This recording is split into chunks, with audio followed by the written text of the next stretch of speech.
So, ladies and gentlemen, I heard that you like this thing called Dragon Age. Or rather, you apparently don't, from what I'm hearing in the comments. But before we cover anything of substance, we need to cover something much more important. Gameplay, the thing that nobody cares about when it comes to video games or RPG, because apparently I'm the weirdo here. So, what are we starting off with? Whatever we are right now. What are we right now? We are a Slayer right now. Okay, okay. Slayer. So, before I go any further, I want to mention something. I spent about, all told, a little over an hour and 10 minutes setting up these 7 builds. Now, obviously, some of this I had already done, but that's arduous as hell. And that's with a guide in some cases. I also deliberately didn't use a guide in some cases to gauge it. But long and the short is, this system kind of sucks. The interface here kind of sucks. The HUD kind of sucks. The control sucks. First and most obvious problem, there's only 2 zoom levels. There's way too zoomed in, and then there's way too zoomed out. I've caught myself several times just naturally using the scroll wheel to try and see what the hell I'm doing a bit better. To no avail. Second of all, there's no search feature, which we've talked about several times. Now, I know that sounds strange because like, what could you be searching for? But it's worth noting, and I don't have an example of this right off the top of my head, that some of these are repeated. It's actually easiest to show on some of the online talent calculators, which, it's worth noting, have a search feature. And so if you search for a specific thing, you will find each of the iterations of that thing. So if you really want to push a specific... Okay, there's an example. Traumatized. Takedown damage increased by 15%. And somewhere over here... No. No. I know I saw another Traumatize. Of course, now I can't find it. There's another one. I was just looking at it. Anyways, point being, yeah, there's certain specific exact things that are just repeated. So if you want multiple of a specific talent, that's useful to be able to search them out and see where they are to see what you want to build up to. Third point, while we're on the search feature concept, is, yeah, a lot of these have, whatever the term is, hotkeys or whatever. So like, advantages, right? Anything that, so I can search for, like you could pull up a filter. Show me anything that affects advantages.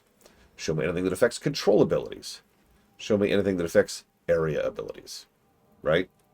Being able to parse this a little bit better gives a lot more tools for the player to be able to design their build, and other than just doing this. The other problem, though, is that... So, Blake Taval asks, how could this be improved, other than just by being WoW?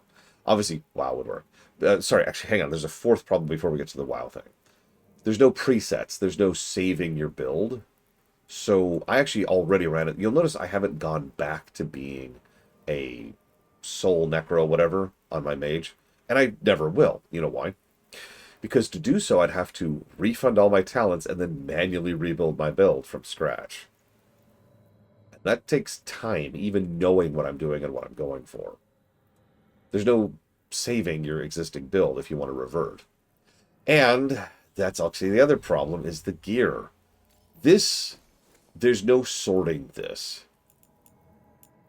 There's no sorting this list here, right? In fact, I'm not sure there is an order to this list. It's not alphabetized. It's not in terms of, like, gear level or upgrade level or anything. It's just, here's your items in random order. So if you're looking for a specific thing, you get to do what I've been doing. You've seen me do this. Just kind of like, okay, where's the such and such? Where's the such and such? So just a basic, I think you're right, Giga. A basic filter or sort feature would be very helpful here. And yeah, being able to pick out what's what, and once again, having some kind of search feature, having the ability to have some presets or builds would be very helpful, blah, blah, blah. And then, once you've done your skills, which takes forever, once you've done your gears, which takes forever, then you go to the caretaker, and then you set up your enchantments. You get my point. This is why there's a seconds and minutes negative, because I like that you can respec a lot, but it takes way too much time. And if you don't already know what you're doing, it takes more. So that sucks. That's a shame, because it's a huge diminishment of an otherwise excellent system. That's one of the reasons why I've done all of this off camera. I am adding this to the duration of the run, for the record. I am adding that hour and 10 minutes to the runtime because I spent an hour and 10 minutes just setting up multiple builds for the purposes of testing it.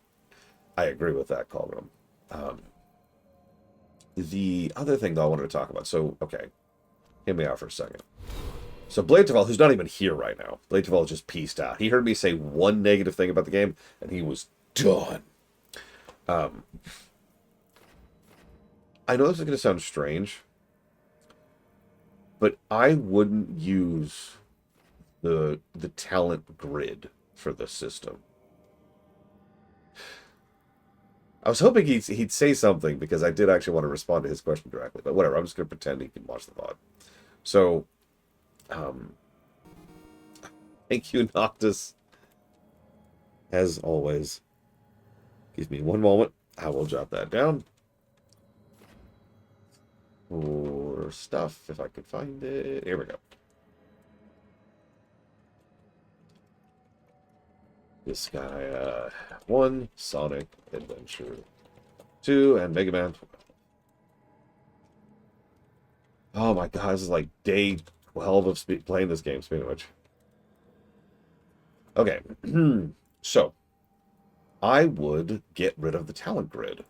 I understand that it's kind of a tradition, going back to Diablo 2, which basically invented the concept, to have a grid as a talent tree. And you know they were aping things like Path of Exile with this. I mean, just look at it. But I think in the exact case of the game they're making here, it was a mistake. I don't have a comparison to compare this one, but if you sat me down and forced me to design the UX of this system, what I would do is I would have... With what FF? Gigapudding. What are you talking about? Are you crazy, Giga? Are you crazy? Giga's crazy. I would have columns. Okay, hear me out. The specifics, yeah, they were already getting close to this system in Dragon Age 2, so that's kind of nothing new. So, you know how a lot of these are repeated, and a lot of these affect very specific things? What I would do, it might have been the licensing board. Because this isn't, I know this looks like the sphere grid, but anybody who knows this isn't the sphere grid. The columns. So, there's a column for takedown damage, there's a column for rage, there's a column for primers, there's a column for projectile abilities. You get the general idea. And and then you line up the abilities in those columns, and some of those abilities, rather than going straight down the column, go out. In other words, you know how there's, I don't know how many, like 3 ranks of Traumatize in this grid? Instead of just having the 3 abilities somewhere out in the grid, good luck finding them, haha. Even the icons aren't necessarily indicative. I don't know if you've caught that, by the way. They use the same icon for multiple different talents. Anyways. But instead of doing that, there's 3 pips next to Traumatize, right? So you go down into, because Traumatize is right here, yeah. So you go down into the takedown column, and there's Traumatize, and it has 3 pips. And you could put 1, and then 2, and then 3 points into Traumatize. Make sense? And that way you could just... And I feel like that would be substantially easier to parse, and remove a lot of the... of trying to design and set up your own build. Or hell, even just the moment-to-moment interactions of developing your build. And then obviously you'd have like the actual specs, and that would be a separate thing, but each spec could just be its own column at that point, honestly. If you look at it, there's not that many abilities in the spec. There's unlock the spec itself, so there's the top of the column. There's the new ultimate, there's the new ability, and then there's a few things down it. And you could just make all of these into a line, because it's basically a line anyways. In fact, there's just 2 lines, 1 and then 2. And there you go, boom, done.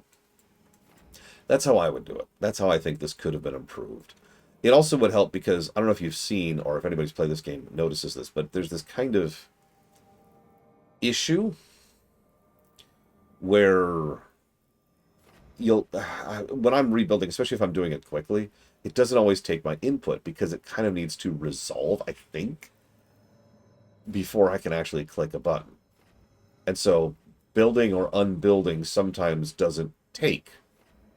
Worse, sometimes it doesn't tell you why you can't refund a specific ability. Now, the reason it's the console thing. It's exactly it. the console thing is exactly what it is. But it's just, it adds to the overall frustration of having to navigate this menu. Okay, now that we've said all that, let's play whatever the hell we're playing, which is Slayer.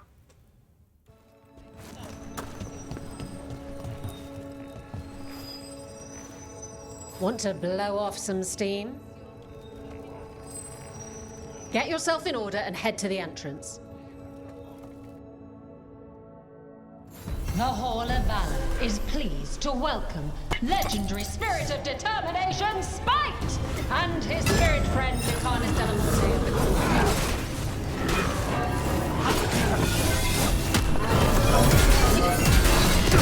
Court. Jesus Christ.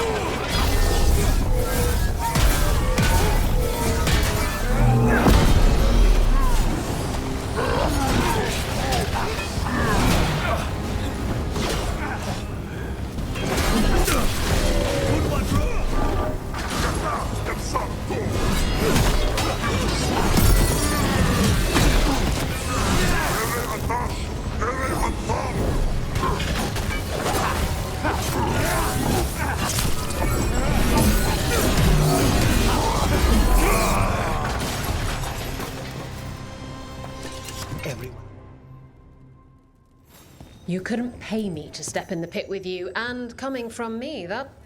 What are you in the mood? Oh. Come on, place your wagers, and remember, never bet anything you aren't prepared to lose.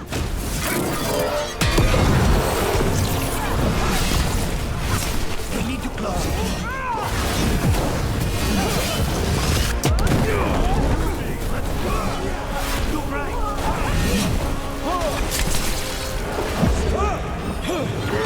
We need to close it.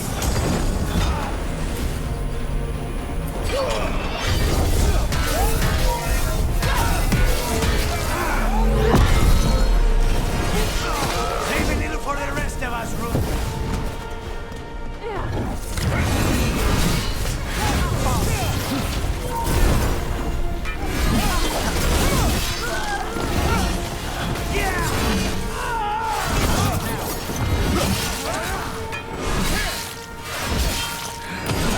End it now.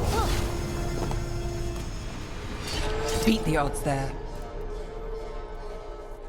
Spectacular!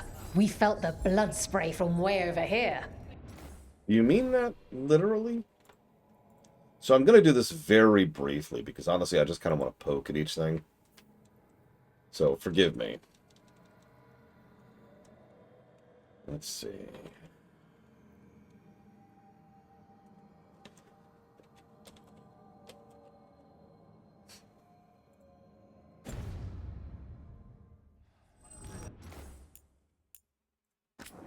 No, it would take, honestly, it would take way too long to really do each of these proper justice. So we are doing a little bit of a glance here.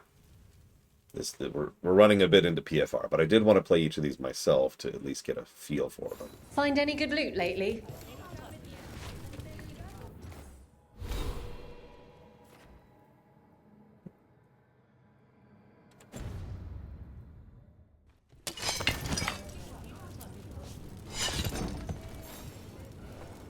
What are you in the mood for? Get yourself in order and head to the entrance. You'll also notice the difficulty's been turned a bit up, so that these things live long enough for me to try them out.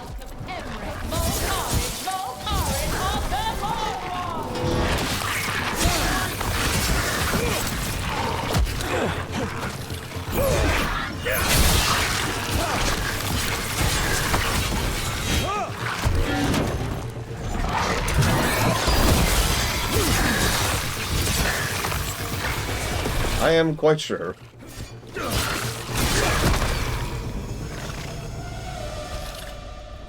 Well, that's a relief. That's also why we're sitting here. where I could Mika, just I should stop make betting encounters again. happen. Want to get...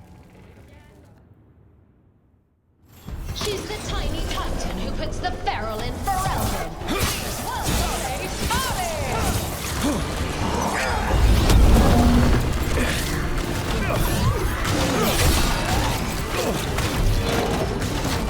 Oh my god. Let me move! Let me move! Oh my god.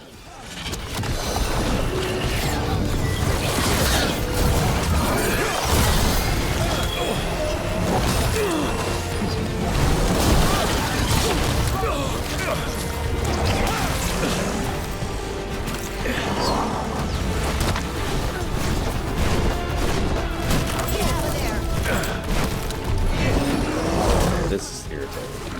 Look out behind you!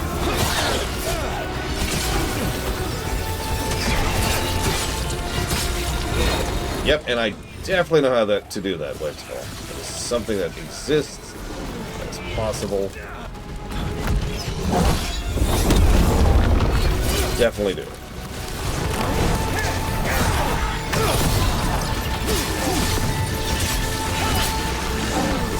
I'll say, considering Isabella...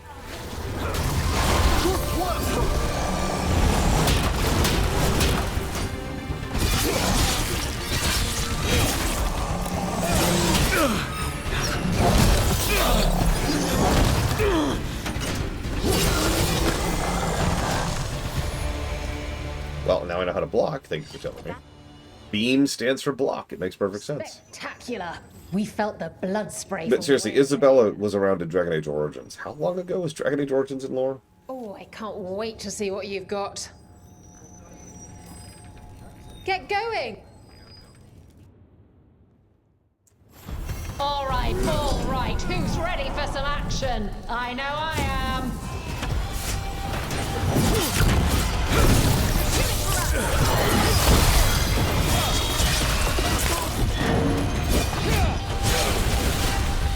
Attack from a distance!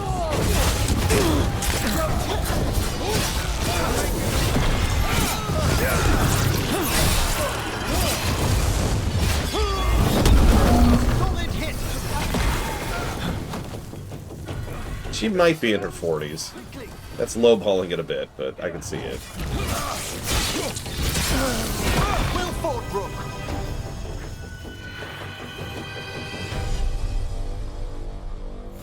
And Yeah. I'm out another 20 gold. Maker, I should stop betting against you. Shield toss, huh?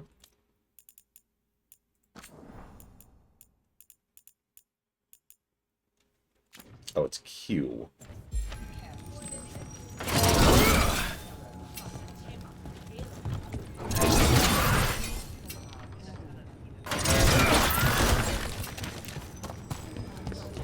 Yeah, it's the button I never use.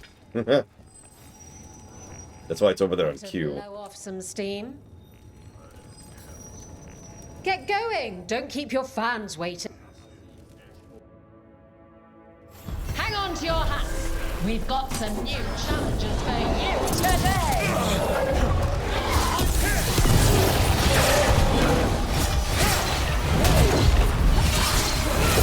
Fired upon!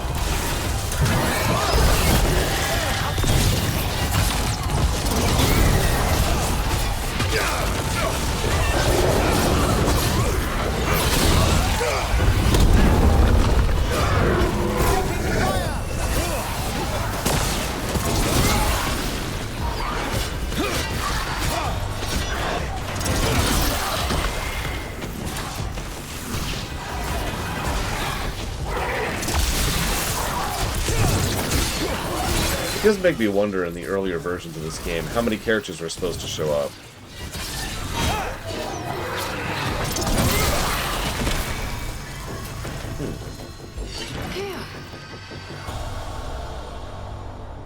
You've certainly earned your reputation.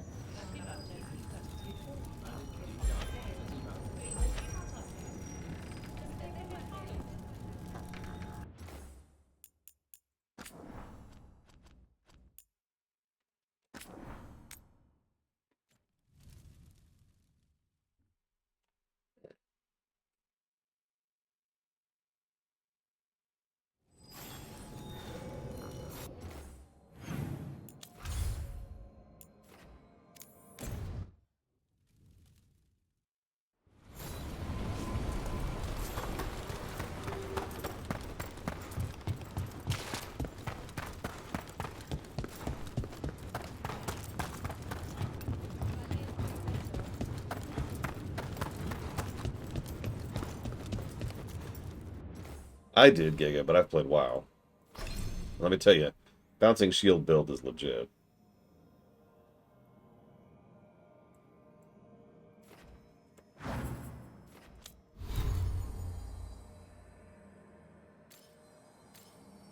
Okay.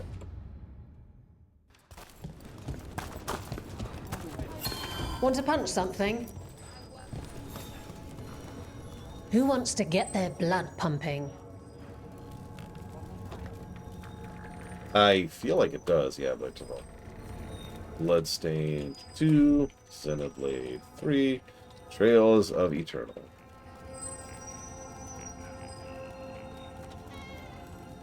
And thank you, DZ Maven, as always.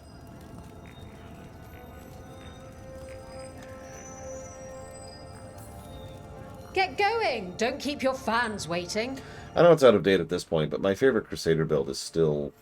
Our next challenge comes from the Veilguard of Arlathan. She's deadly and dangerous. So everyone give a holler for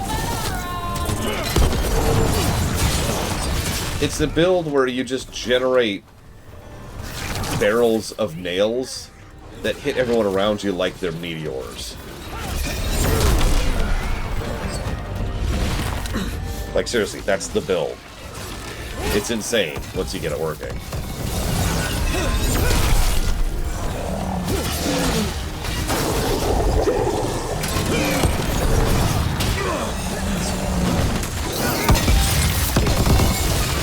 Taken down clean. Damn it, DZ Maven. I knew it! I knew it! You can really put on a show. I should charge an entrance fee. Oh, I can't wait to see what you've got. Yeah, I was hesitant because in RPGs, grenades are usually pretty pathetic. You notice that, right? Grenades are just kind of weak. And remember, never bet anything you aren't prepared to lose. Hey, Seraphim. One moment, please.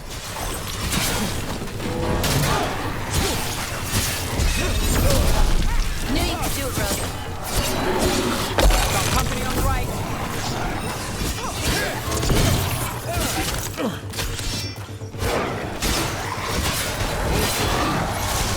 Hitting up from range.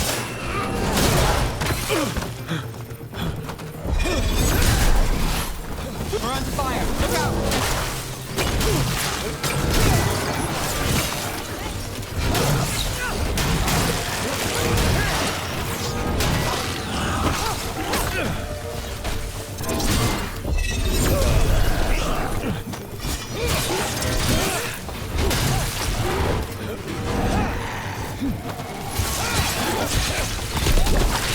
Oh no! Nice work, as always. You've certainly earned your reputation. And I'll put that towards Dealer's Choice, Oblivion R, and Kingdom Hearts 4. Thank you, Seraphim. As always.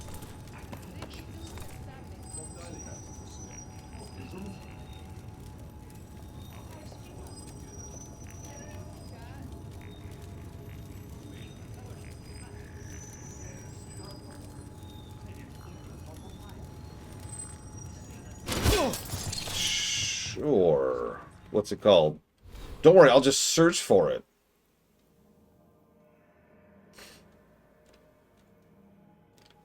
For real, though, what's it called?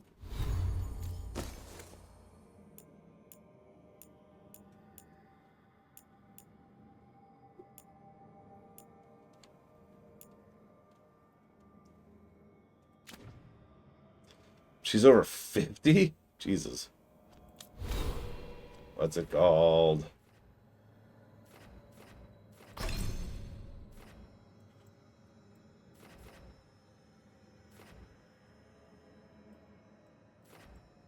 Ah, grappling spear.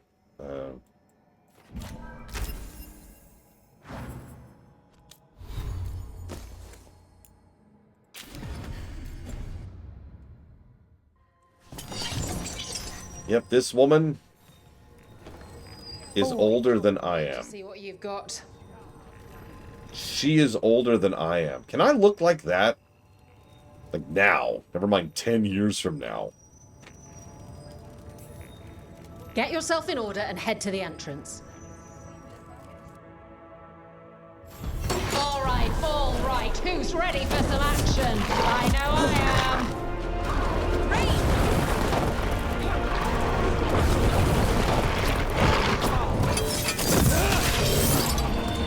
On your right.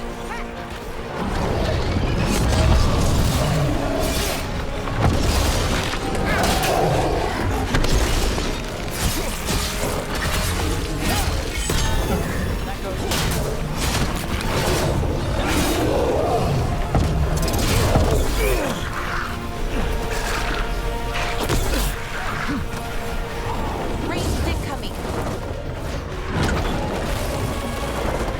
Okay. Go away.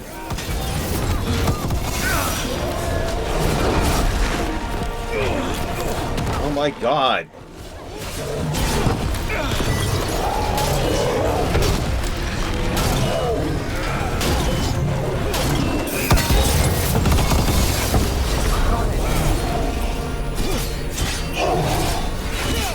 Go away so I can mess with the littles.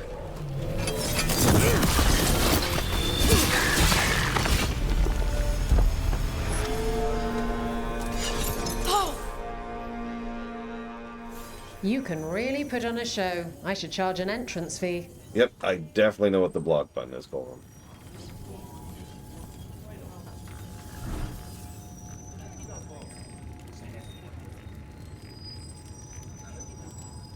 I was actually trying to parry there. And I just failed at it.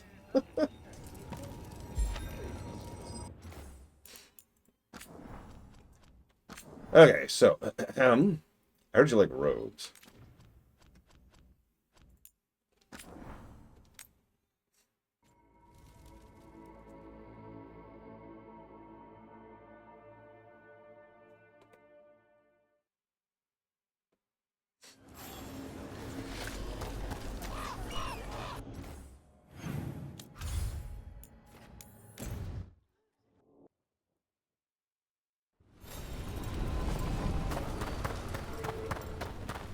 Okay, so this is Saboteur.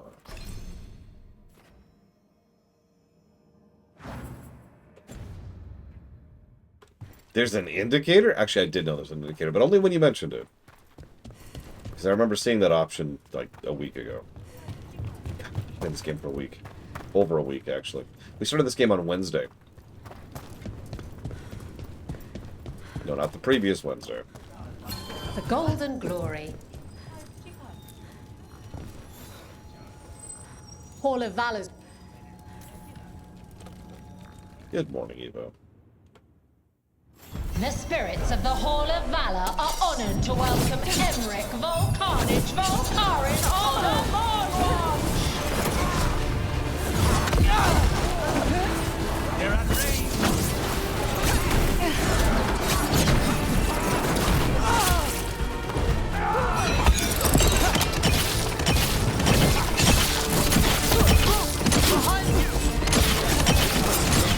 We are unstoppable.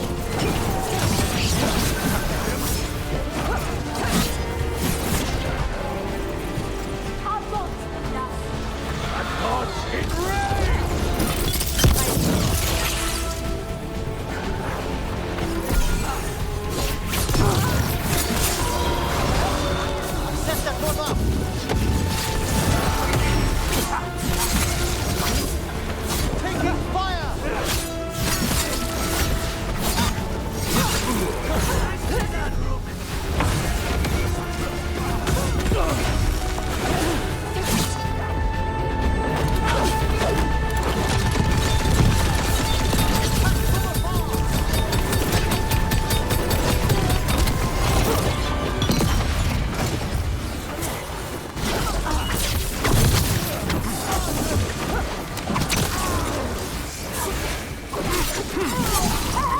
Good one, Rook.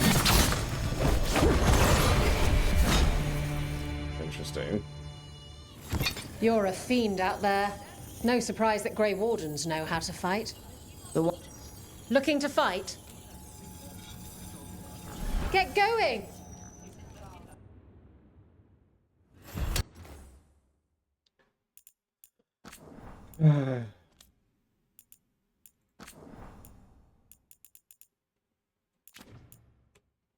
The Hall of Valor is pleased to welcome legendary spirit of determination, Spite! And spirit friend Lucanus Delamonte of the Coast.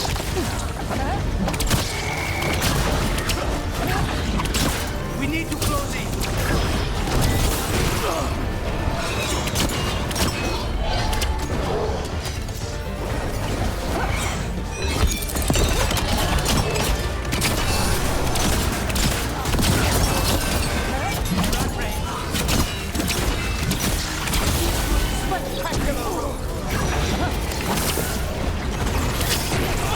Fire the pole! Stay in cover.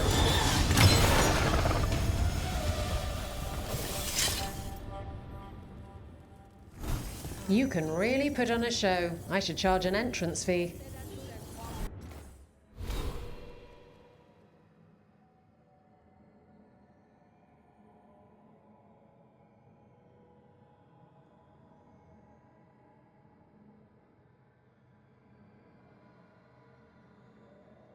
Yeah, that was B. I did it in the middle of the combat there. Not that I blame you for missing. I wouldn't watch me either. Let's do the other ranged one first. Or I guess second.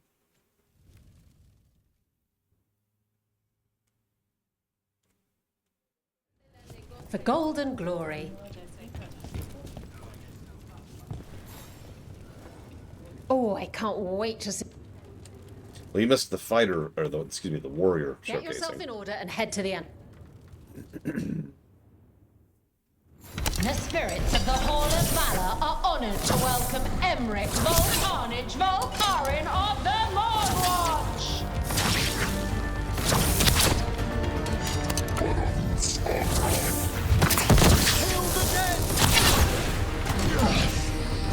I can't seem to hit anything.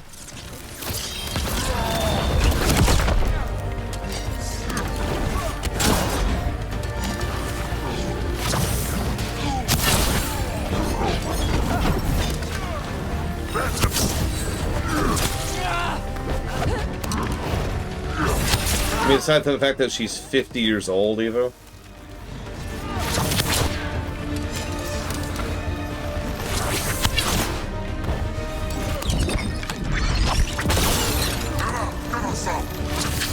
That one's all set!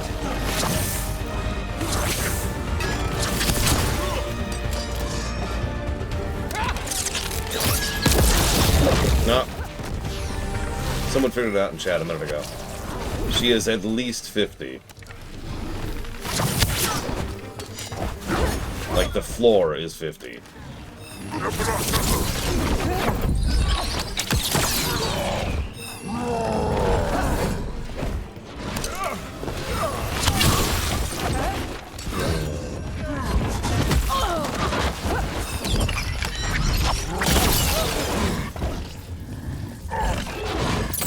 Like I said, I wish I looked that good now, never mind 10 years from now.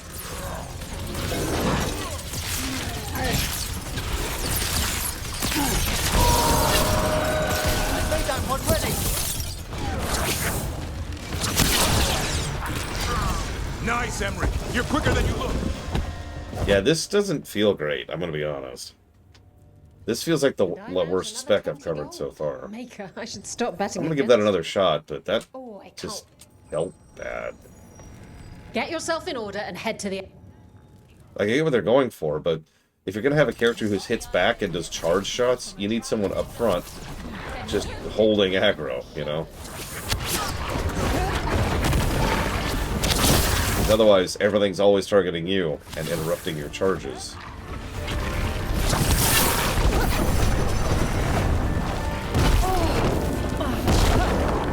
Must move!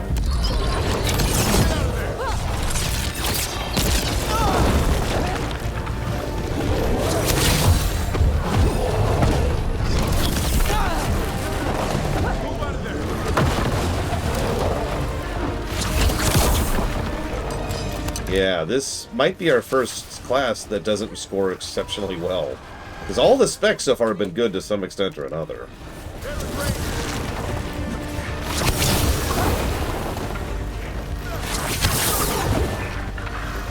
Also, this is not the game's fault, but you probably can't even tell. I'm fighting the auto-aim.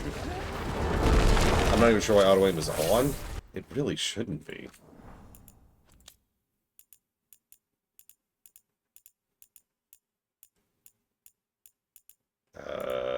Is there a gameplay? There it is. Aha! Yeah, aim assist. Go off completely. Aim staffing. Off. Jesus. Not sure when that got turned. Maybe it was just on for Giga's save. That is much easier.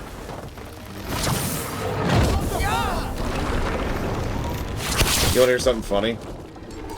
You know the worst spec in WoW? Mark's Hunter. It's the only hunter that is solely focused on just being an archer. Sound familiar?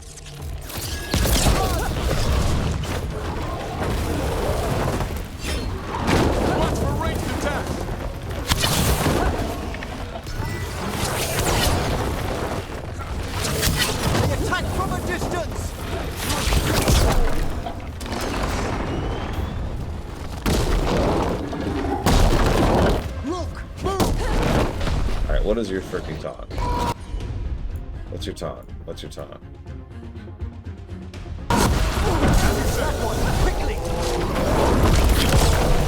Please actually taunt Devran so I can use my moves.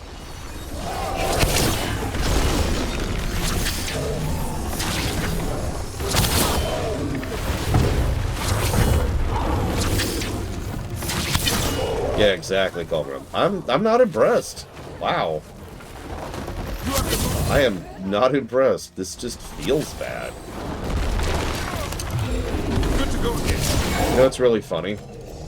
If I ever needed proof that these classes are holdovers from the live service game, that's Look at it that. right there. Barely a scratch. That class would probably be a lot better with other players up there keeping the enemies off you. Just staying back, charging, and plinking away would probably work, especially since, I don't know if you caught it, but there's actually a timing mechanic to the charge, too. If you let go the moment it charges, the moment the charge finishes, it does bonus damage. So it's not like it's brain dead. It's just, you need to not have stuff on you, right? Yeah, exactly, Color. It needs a warrior with a shield over there. But that's not the game we have.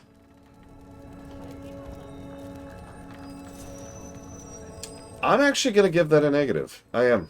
That is the only spec I'm going to give a negative.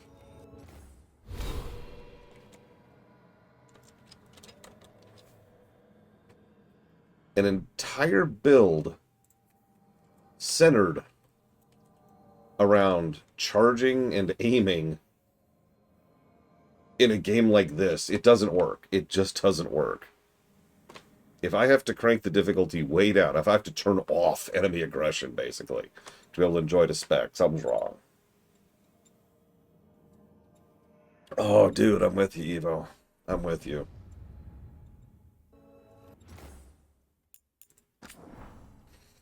So that just leaves Duelist. This one looks wild. I'm going to suck at this.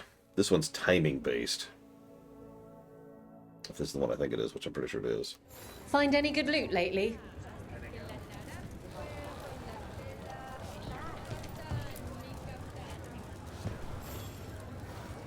What are you in the... I mean, bringing a boss cracker for boss fights certainly sounds like a good idea. Legendary spirit of And is the kind of thing that I would be able to be a little more forgiving of if there were presets.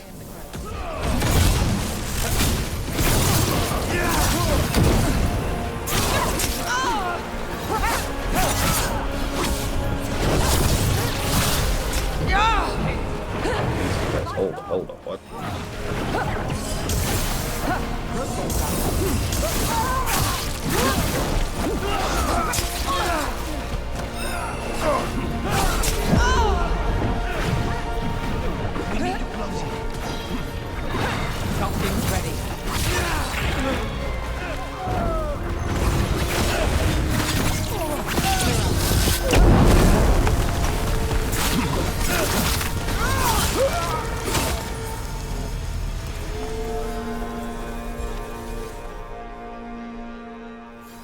You're a fiend out there. No surprise that Grey Warden. Oh, I can't wait to see what you've got. Hilarious, Evo. Get going! Fine, I'll turn on the stupid thing of stupid.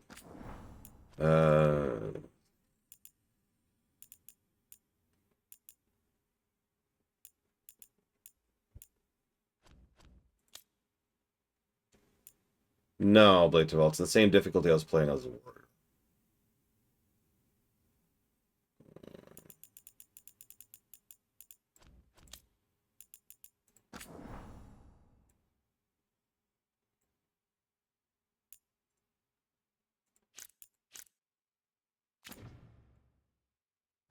Is that a chill in the air? Please give an ice-cold welcome to darling Stormtown, the winter of the winter. Under fire! Watch it!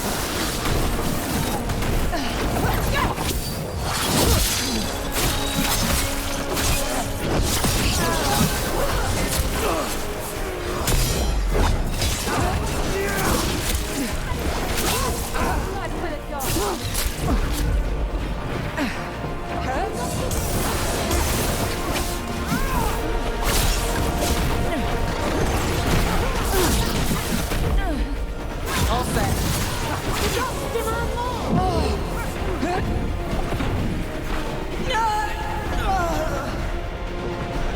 So the other main thing for this is you use momentum, which you get by not getting Don't let hit it for... get to you. Pick yourself up and go kick some ass. You have to not get hit for 10 attacks in a row. And there's actually a thing to even boost your momentum, so you could stack momentum up to 3 times. So if you attack 30 times in a row without getting hit, you get up to triple momentum, or triple whatever the buff is called. And then there's another talent which makes it so that you only lose 1 stack of momentum. That is, 1 stack of the 3, instead of all your stacks when you do get hit. That's neat and all. But that relies you on not getting hit.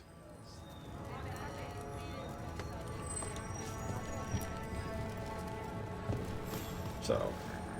Hall of Valor's ready. How about... Get... Grab a cold drink and unbutton those collars, my friends. This next fight is going to be hot! Got us at range. Watch it.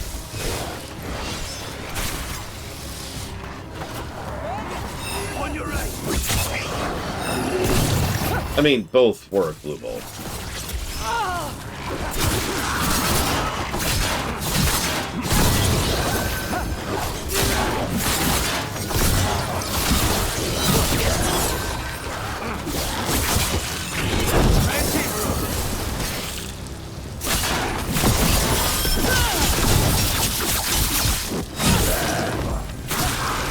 Clean strike.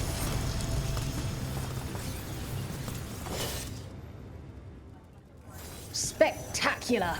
We felt the blood spray from One way more. over here. Just to get an Oh, additional feel for it.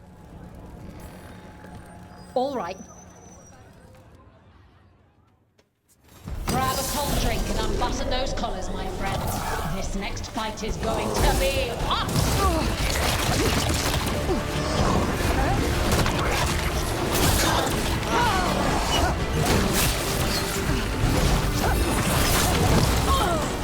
I don't think we've charged an ultimate yet. Strange, because we should have it ready, but we clearly don't, so I don't know.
clear.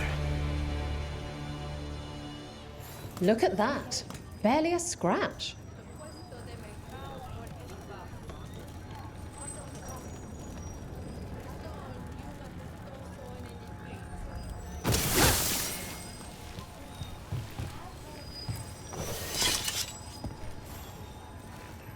Want to blow off some steam? I could see that, Trahexia. But that would make additional asset work, and they don't have time for that. So. All right. Who's ready for some action? I know I am. Blood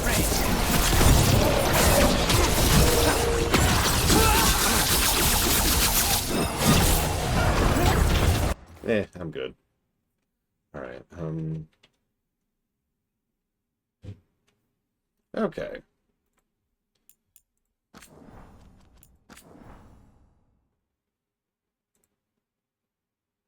Did we seriously call ourselves Bob? Oh my god, we did. I mean, we've been called Rook. I'm not even sure why they bothered with names in this one. We're just Rook.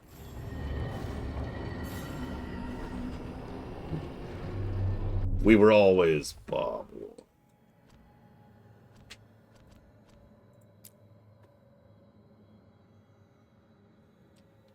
Okay, let's go do side quests.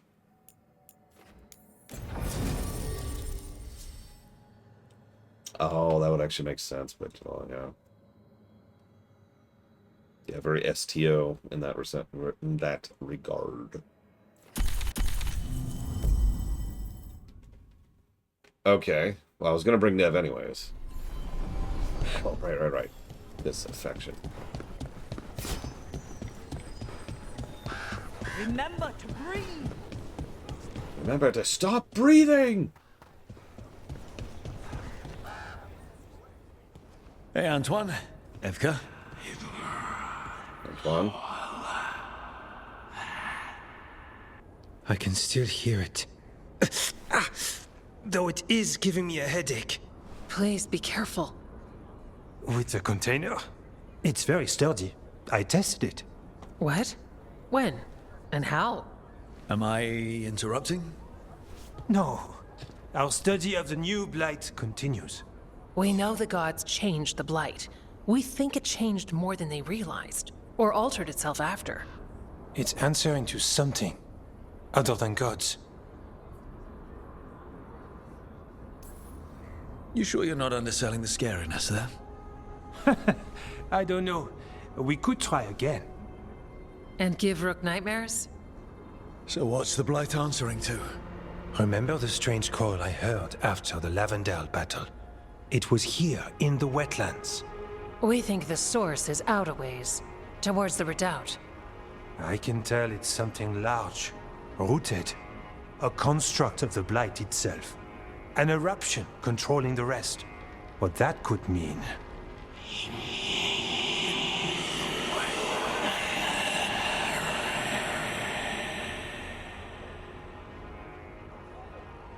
Everything that calls the Blight impacts the Wardens. We withstand it. But gods, archdemons, it all adds strain. If the eruption calls the Blight, then it could mess with us too. Spark the calling sooner. We'll lose ourselves, along with the wetlands. So we kill this eruption. It can die, right? That's the hope. Remember those samples you found when we first arrived?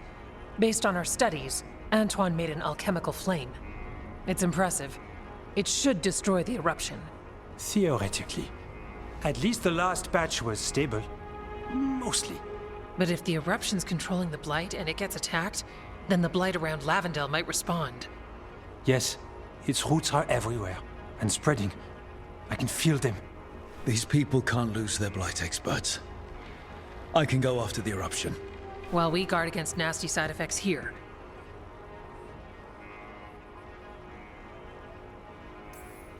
Stay safe. Or as safe as you can. I've no fear when Evka's at my back. You've always got me. The Blight poisons so much. Water, plants, Animals, people. Some would call the wetlands dead already, but they're not. It's not too late.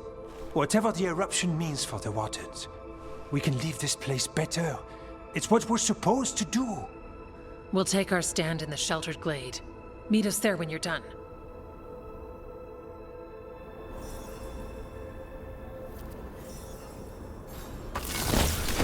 They are cute, but I don't think they're positive worthy. Negative worthy? Definitely. Everyone is negative worthy. Everyone's a negative. Because when everyone's a negative... All right, let's find the Blight eruption.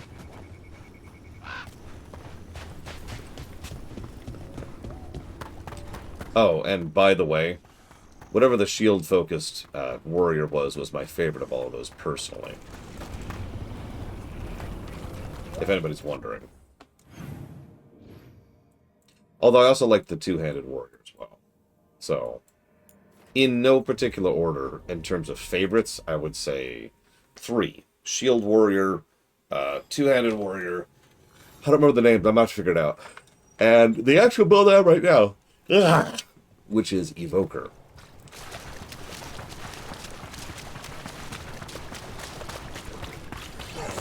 And if you're wondering why I like Evoker, well, 2 guys is not worthy of my cooldowns.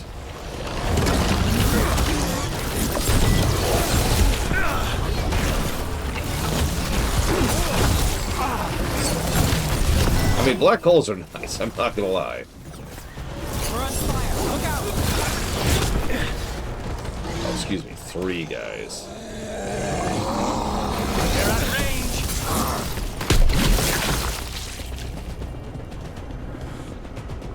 Well, that's done. Give me an I army don't have a good worthy of feeling about this Mordor. place. Then we're all on edge together.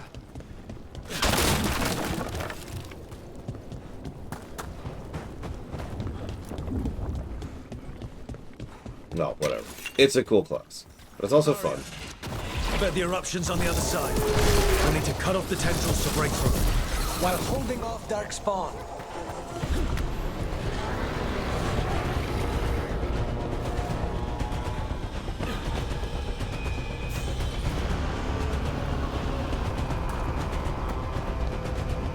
A tendril! It's attached over the... Up on the ledge. We can hit the tendrils from there. Thanks, game. I wasn't already heading up here. About to have a problem.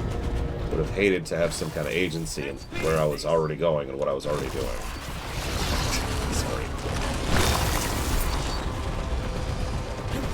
I got an interesting comment recently Well, that could be handy. that mentioned that I was pretending to not like the game, which is one of the weirdest comments I've gotten in recent memory.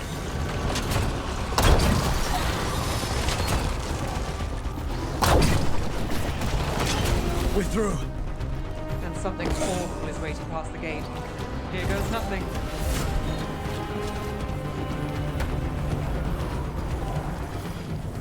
What is...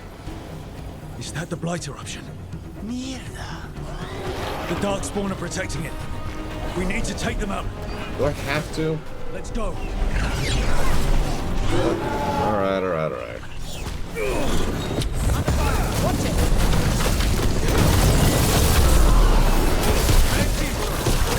That's why I like Evoker.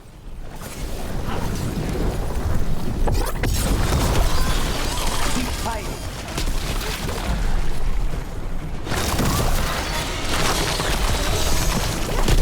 Not half bad!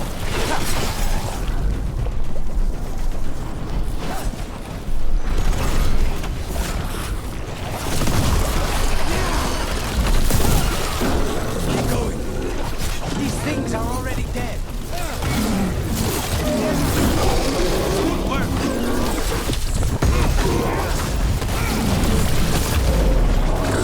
Well done!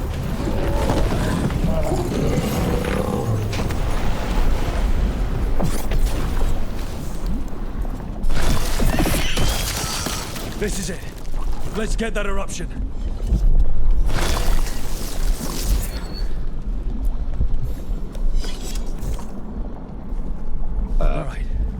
We strike and the whole thing goes up. So how far back do we need to be?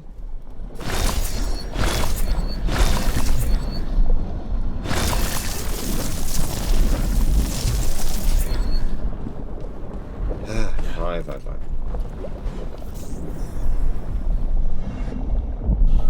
All right. Time to destroy this thing.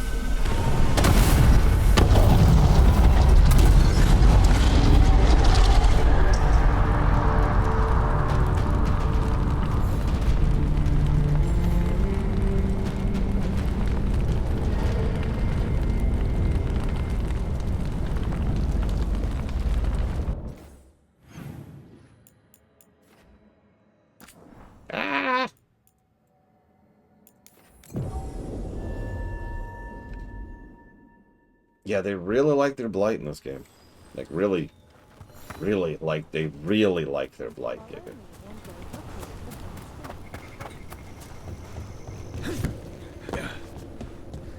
They like to curl up with it at night, you know what I mean?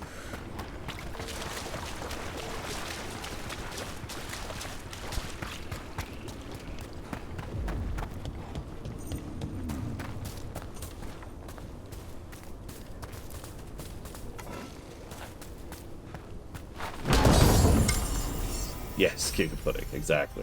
She just wanted a late night snuggle. That's all.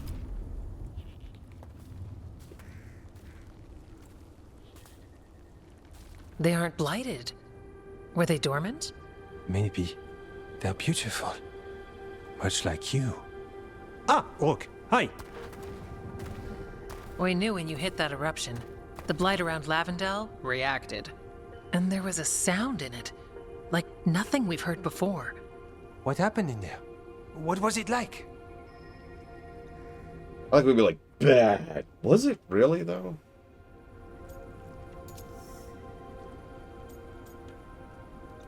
Eh.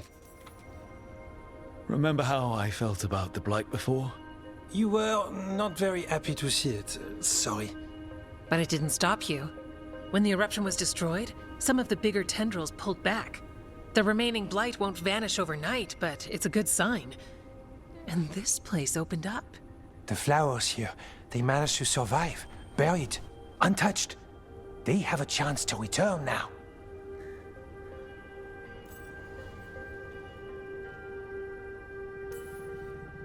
Look at you. Out here with the flowers and a moment alone. That I walked into the middle of. You're fine. Yes, please. Enjoy the flowers. We thought the Grey Warden's purpose would end when the last archdemons died. And that time's almost here. It's unbelievable. The Order is those of us left now. When the archdemons fall, some wardens will hang up their swords. Until they're calling, at least. So the wardens are finished? No, our numbers may get smaller, but FK and I will be here. Others will stay too. There's still blight in the world. There's something new calling to it. And to us. There's blight inside us too. If it changed out there, have we changed as well? What matters is that if new evils show up, we'll be here to keep them back.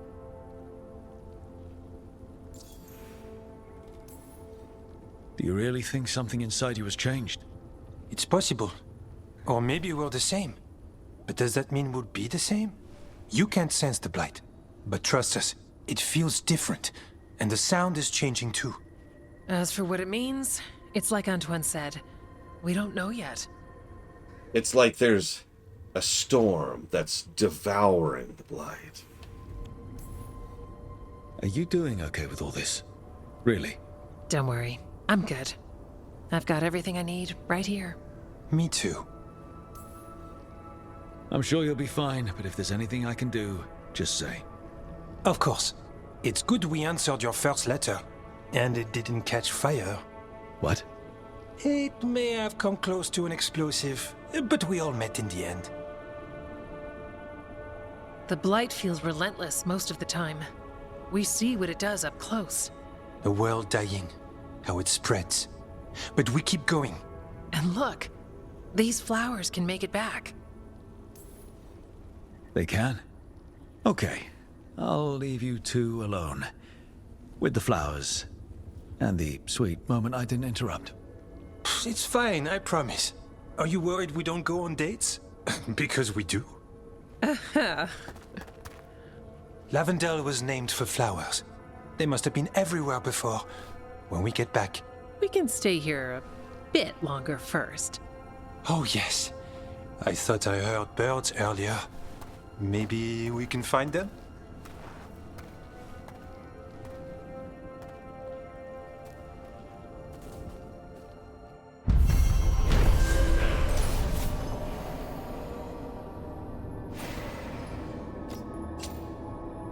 No, I'm with you, Dr. Winter.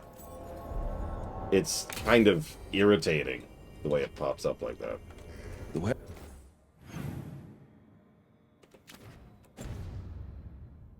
Lands aren't fully healed. The flowers fought back. Yeah. Pushing back the blight. It's possible. Yeah, by the way. Flowers at the villa when I was growing up. Interesting. You're plotting. Are you going to bring me flowers? That's... Sentimental. Not always my strong suit, but worth the look on your face. Anyways, I just want to point out that there's flowers and blight literally about 2 feet from each other. Just giant, bulbous pile of dreams and Titan souls and flowers. Just boop, boop. Anyways, moving on. Just thought I'd point it out. Alright, surely there's no more side quests. Surely. We're up to excellent then. The only one we don't have excellent is the frickin' crows. Of all freaking people.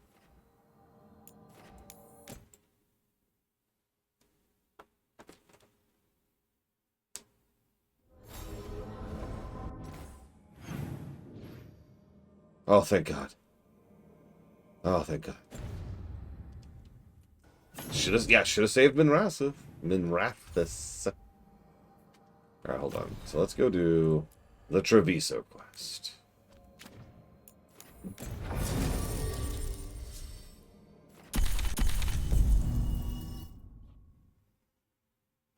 Yeah, we saved your city and they're like, we're tired. We want Ilario to be in charge, not Lucanus. Or Grandma Evil McEvilson. Took down their comic maker. He did your job for you. He's a hero. Just a meddling busybody. One who stirred up the Butcher's Antam. Oh, that's right. We haven't dealt with the Butcher yet. I forgot he existed.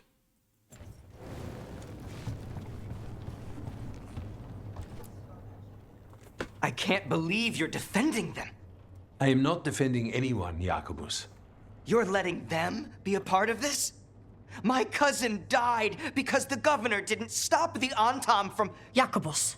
No. I'm not going to stand around and listen to this. I'll see you later. Well, now that unpleasantness is dealt with, about your mysterious informant. Whoever they are, they know the Antam and Treviso. It's the governor, isn't it?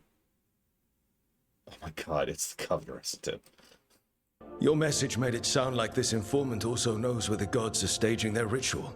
Treviso does not need this troublemaker. This should be left to proper officials. It's him. It's him. Very much concerns Rook. We have a contact who offers access to the Butcher and privileged information on the gods. A chance to find your gods and to free the city. A prize for both our causes.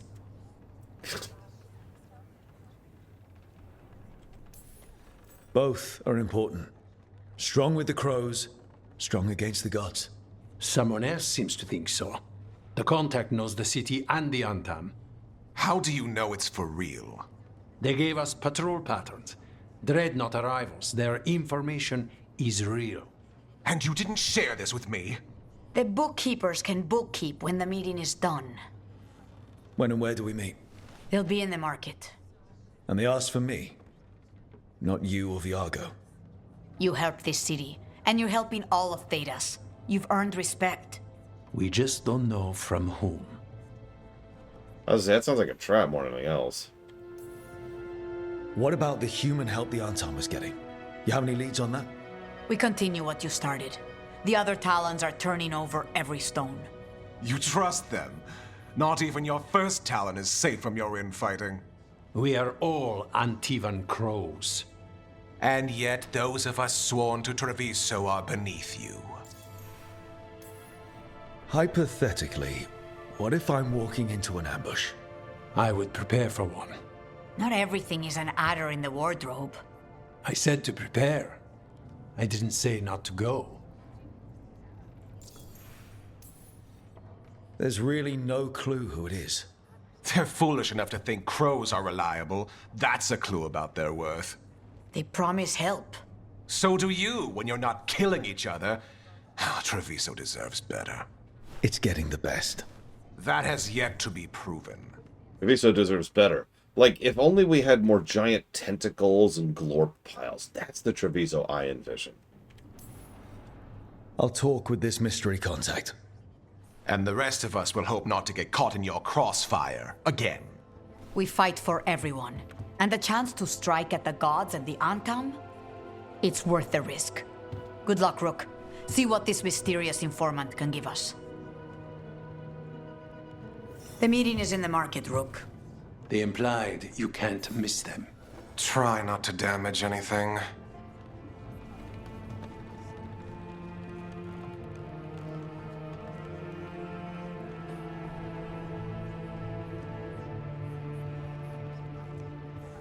You know, I don't want to make a thing of this, but if you told me that in real life people could vote for the Glorp faction. Oh god, it is. It is literally the same coat. We are wearing the same coat. It all makes sense. I was the traitor! Oh my god, it's me! He's even got my beard. If you told me that you could vote in real life for the Glorp faction, I would legitimately believe that there would be people who would vote for it. And I think that just says something about my cynicism at this point in my life.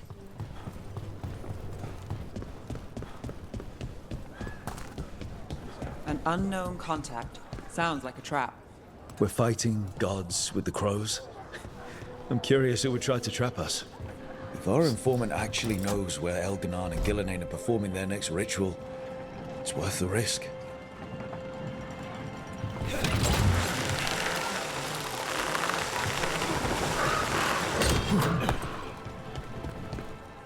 You were making coffee at 4 in the morning yesterday. I like coffee. At 4 in the morning? That still counts as morning. I'm not complaining. It was nice to find it in the kitchen and not have to make my own. I'm always happy to get you a refill. You'll make a girl feel spoiled. No, he does that later in the evening.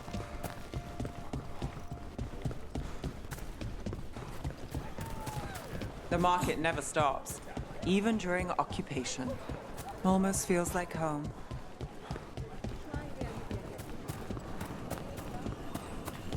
Okay. Yargo and Taya said our informant is somewhere in the market. Let's find them. I just hope their supposed information about the god's location is actually true.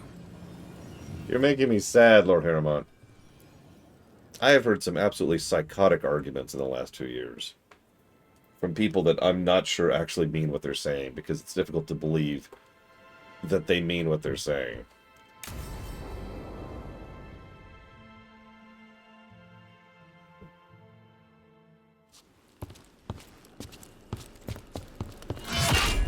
Rook, I presume. The Butcher. There's no need for that. Treviso is the trap, not this meeting. Please. Okay. You've actually got my attention. I promise. I'll signal when it's time to fight. Strange way to ambush someone.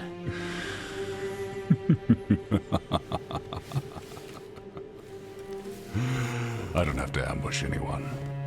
You think I couldn't just march on the crows?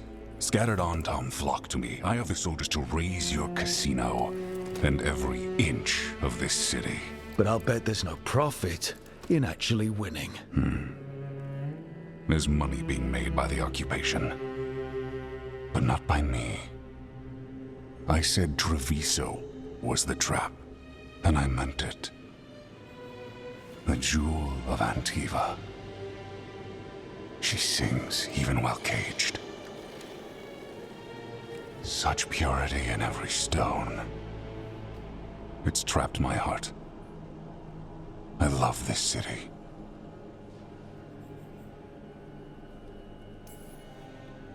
You have a strange way of showing your affection. I conquered it. I didn't betray it. Not like the cattle born here. You know there are traitors here.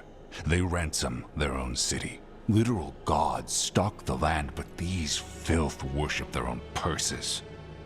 But you're different. You and the crows stay true to your roles. It means something when you die, and even more when you kill. You're as much a work of art as this city. Sibelian. And you want a secret from me. Sorry, it's been bothering me because I know that voice. He voices Sibelian in Dragonflight.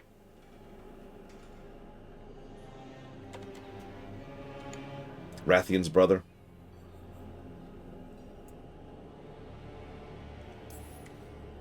You're not an end-of-the-world type. Are you with the gods or not?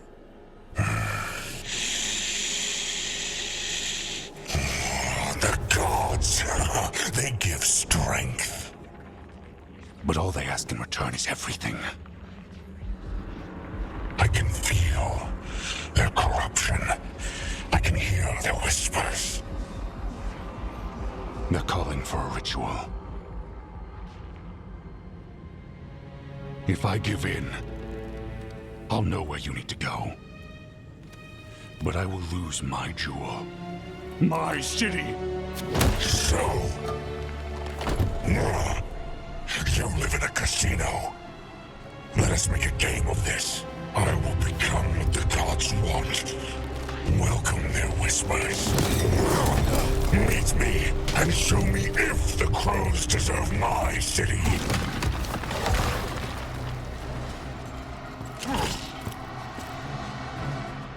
I actually like that. The Butcher was our contact, and he's letting himself fall to the fight. No, that was perfect. That makes so much sense. In fact, that might be the only character so far that strikes me as an actual member of the Qun. Because that kind of weird, internal, contradictory dichotomy is very Qunari, isn't it? He accepts that. He even has a wonderful line. Did you catch it? All they ask in return is everything. That very sentence is contradictory, but I think it was on purpose for once instead of a screw-up.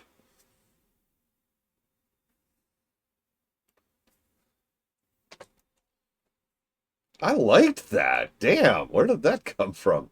Anyways, yeah, no, it helps that they cut a good voice. It's a shame we haven't really heard him before.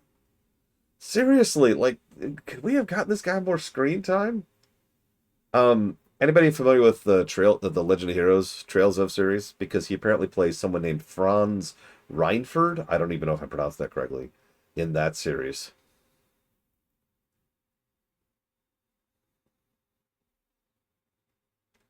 And there was another one that caught my attention there. Fire Emblem Three Houses. He voices Miklan in Fire Emblem Three Houses. Well, like I said, the one that caught my mind, the one that caught my ear, was him voicing Sibelian from WoW. Oh god, that wouldn't surprise me, Playterful. Especially if they did that literally. He's in a lot of stuff. He's apparently someone named Andy in Octopath Traveler 2, Light Reaper in Lords of the Fallen. He's in FF7R2, but he has additional voices. I don't know what that is.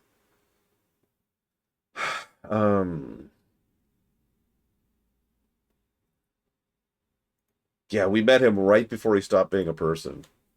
What a shame. Yeah, let me jot down here really quick.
Alright. Prove we're worthy of saving Treviso. That's what's happening. He's given in to the gods' corruption. Yeah, thank you for reciting the thing that just... Don't ruin it, game.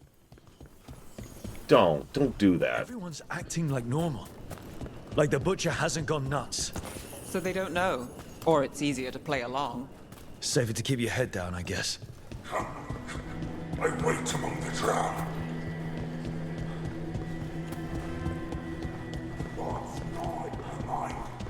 I see what you need. Prove you deserve it. Hear the shift in his voice? He's changing. I see. My Treviso. Could not have abandoned you to the traitors who gave you to me. And that's a very Kuhn thing, too. In fact, it reminds me of the Era Shock. He took the city thanks to traitors, and he hates the traitors for betraying it. Right? Like, they disgust him.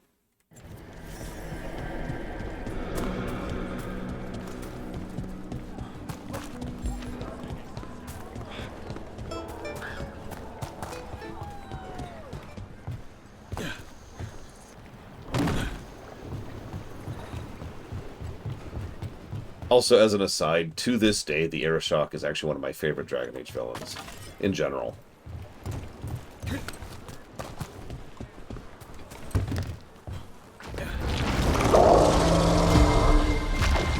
There's the butcher. He's a Reaver, and fighting his own Antam. That thing cannot answer questions. Thank you for reciting the literal thing I'm staring at. Please stop ruining this quest. Have to hope he's still in there. Company, get ready. I see you, Rook, and I see the ritual. Match me, fight me, win this day. Here we go. This is the power the gods give. Butcher, where is the ritual? I'm a ritual. You saved Jaw. There's nothing left of him.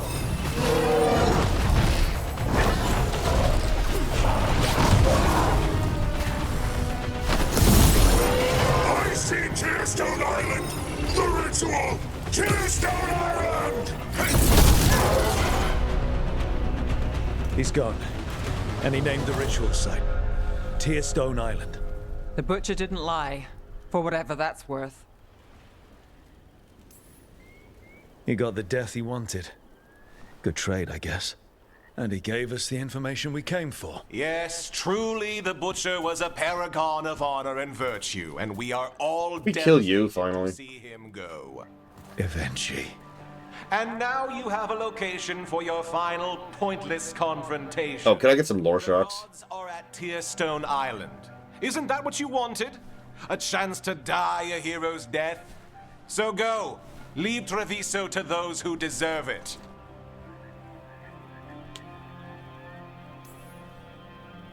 The Butcher did warn us about a traitor. Didn't get a chance to name them, though. Thanks for confirming that for us, Eventually. Given how much that man talked, I'm shocked he actually kept his mouth shut. You sold Treviso out to the Antam.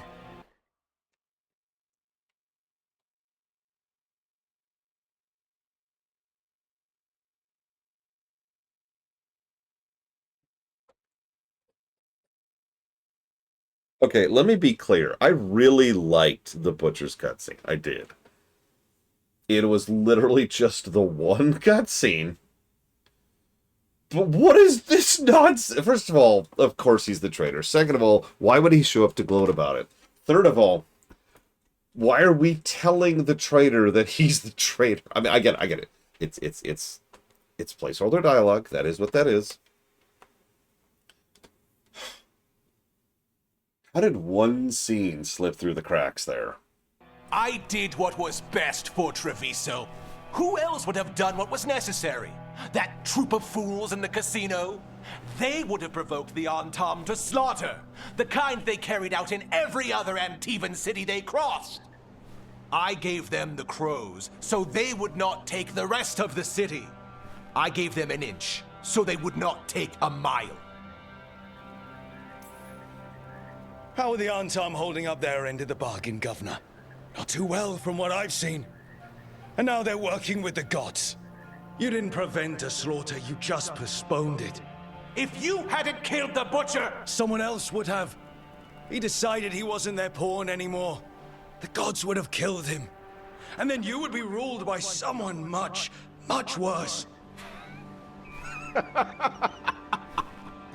You should have been a politician, Rook. Instead of, well, whatever it is you are besides an annoyance. But this city is mine. We need a real leader. You know who else wants a leader? The Antam.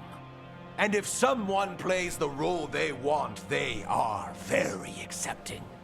They also understand that bringing order to Treviso requires the purging of disruptive elements that cause nothing but chaos. So go to Tearstone Island. Have your little showdown with the gods, fight your pointless battle, and leave the city to me.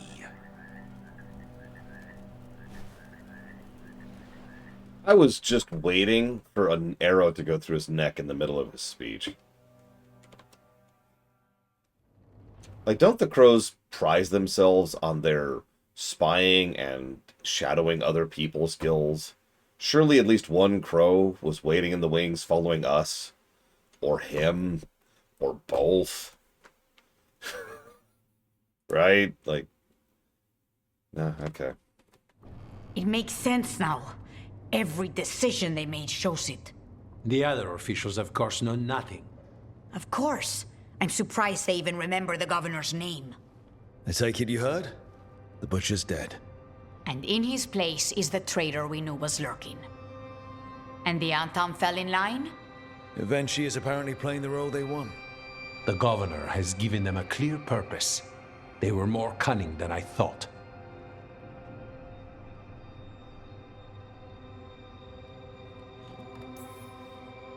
Something always bothered me about Evenchi. Many things bothered me about Evenchi, yet I did not spot the most important one. This wasn't a failure. You gave us the name we needed. The hand that leashed Treviso. The butcher was the mouth, but the hand was Evenchi all along.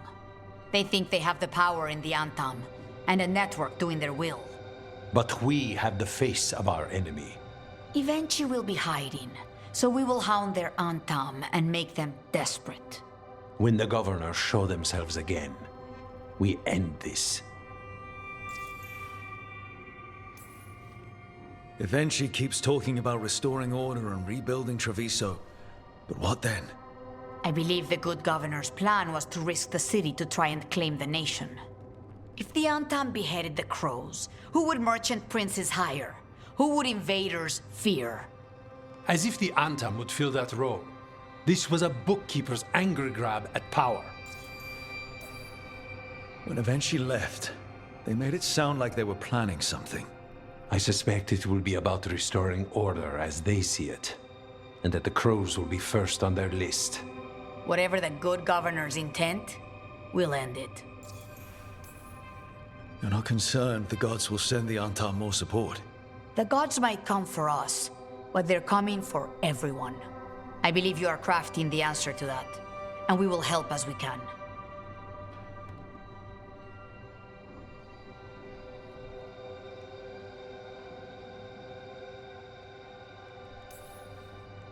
We'll stop Evenchi. The gods. Did you learn where they will be? Tearstone Island. Evenchi confirmed it before they left. We know the time to face Elgar'nan and Gillenane approaches, but it will not take us long to find Evenchi. You have been our ally through all this. It would be an honor to have your help against the governor again. We'll let you know when we'll make our move. And after that, Treviso will be free.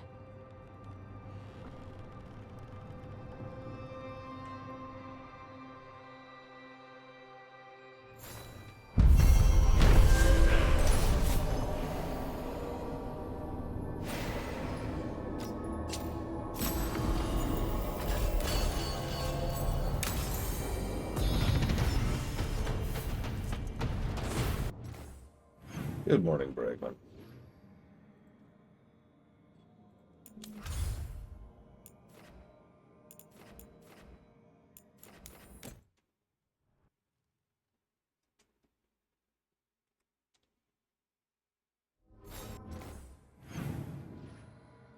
Hey, look. Side quests. Oh yeah, we're triple stars now. We're still gonna do it. Oh god, kill me, Terra. Kill me, Terra. Kill me.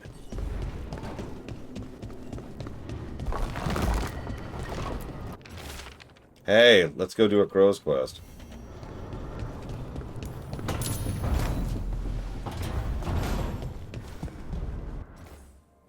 There is no end to the side quests.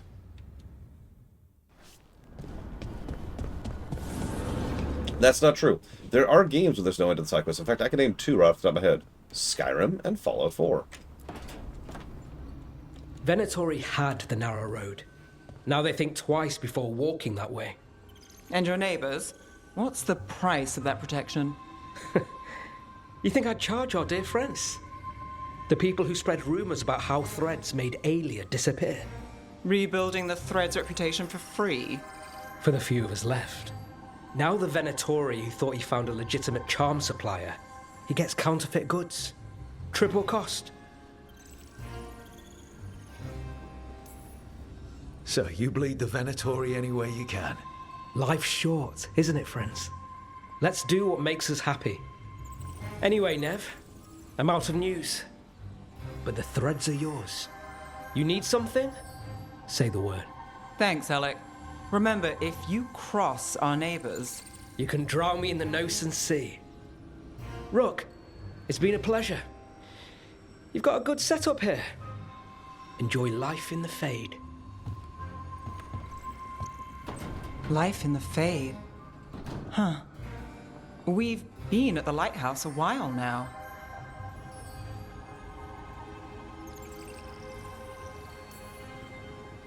I don't know when it started, but I think of it as home. It's built to be inviting. Which you still find suspicious? You know, this is my only address now. I still had an apartment back home. Rent paid up and everything. It got torched. In the dragon attack. Nev. Everything I have is here in this room. One false step from drifting into the Fade.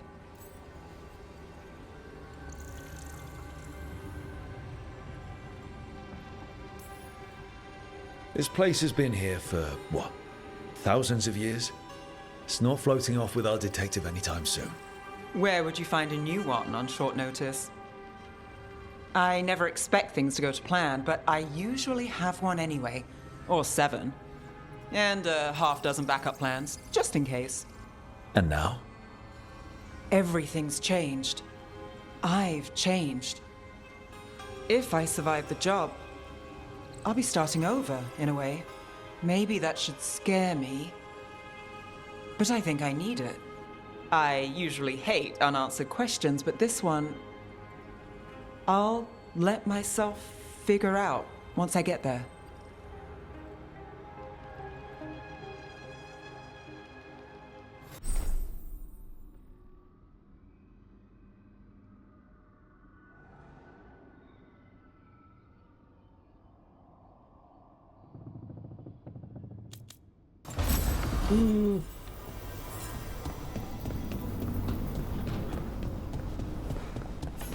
Oh, wait.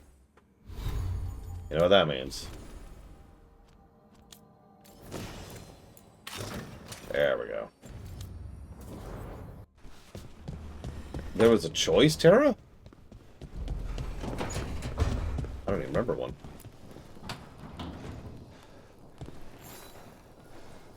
Rook, have a moment? What is it? You were there to witness my new deal with Spite. You should come with us to see it paid in full, when you're ready.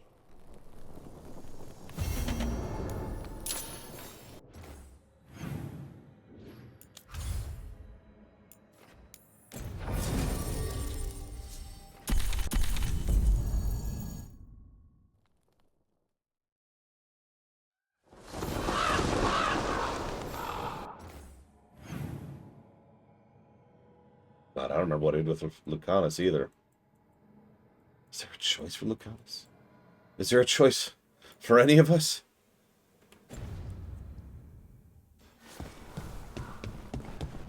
If only there was someone to make the choices for us.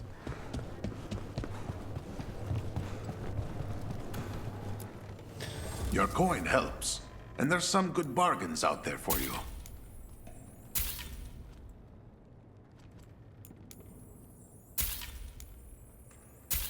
While we're here.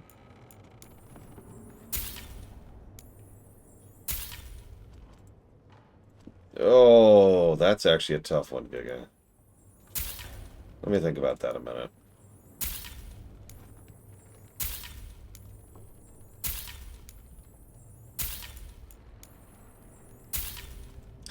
What are the provisos of those playthroughs? I'm always open. Like, what's the rules?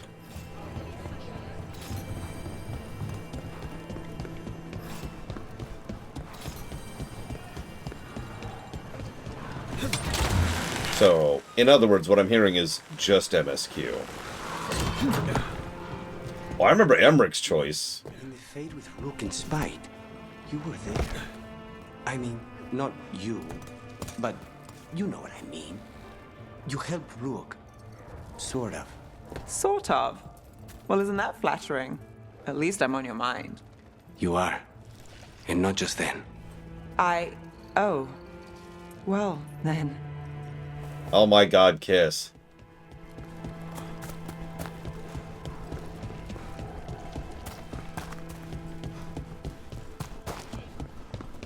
You were gone yesterday.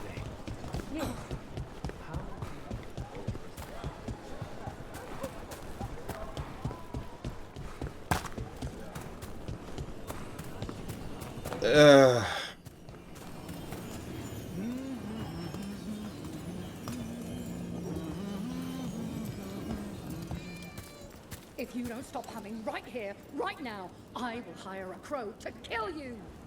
What? Oh. Well, sorry. Well, sorry. It's all right. All right.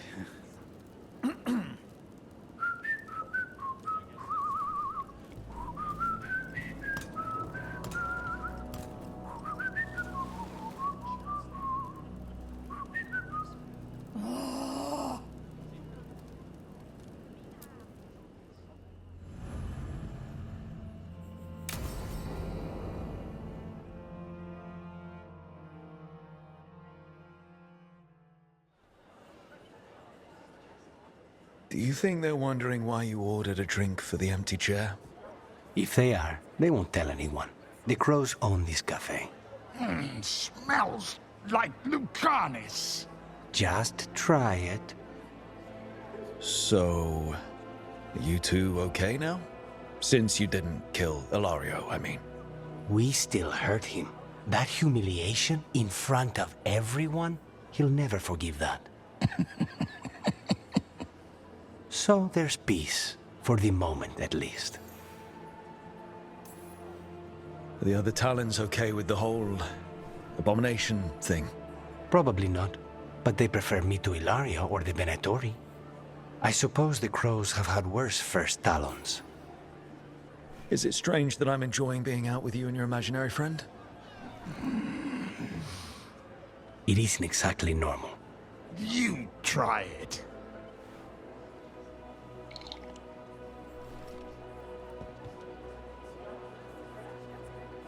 I don't know what I thought it would be like, getting out of the ossuary, getting my life back. You mean you didn't spend all that time dreaming about having coffee with your inner demon? I did dream of coffee. If this is my life now, I'll take it.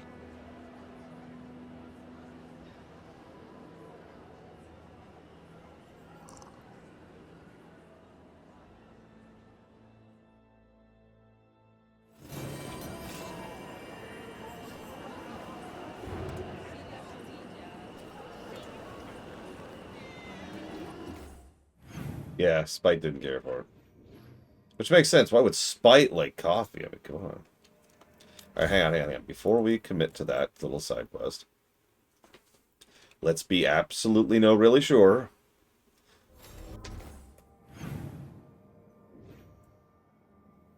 Okay.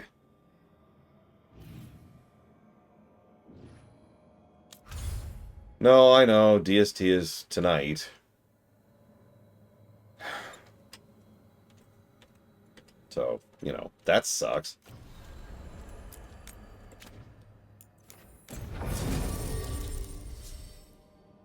I'm just going to repeat the usual factoids which we've known about for years, about how it interrupts things monetarily, and in terms of personal health, and causes literal damage, and causes actual death.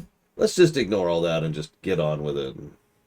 Except that our politicians are so hilariously incompetent that they started a war. They had no ability, plans, or capacity to prosecute.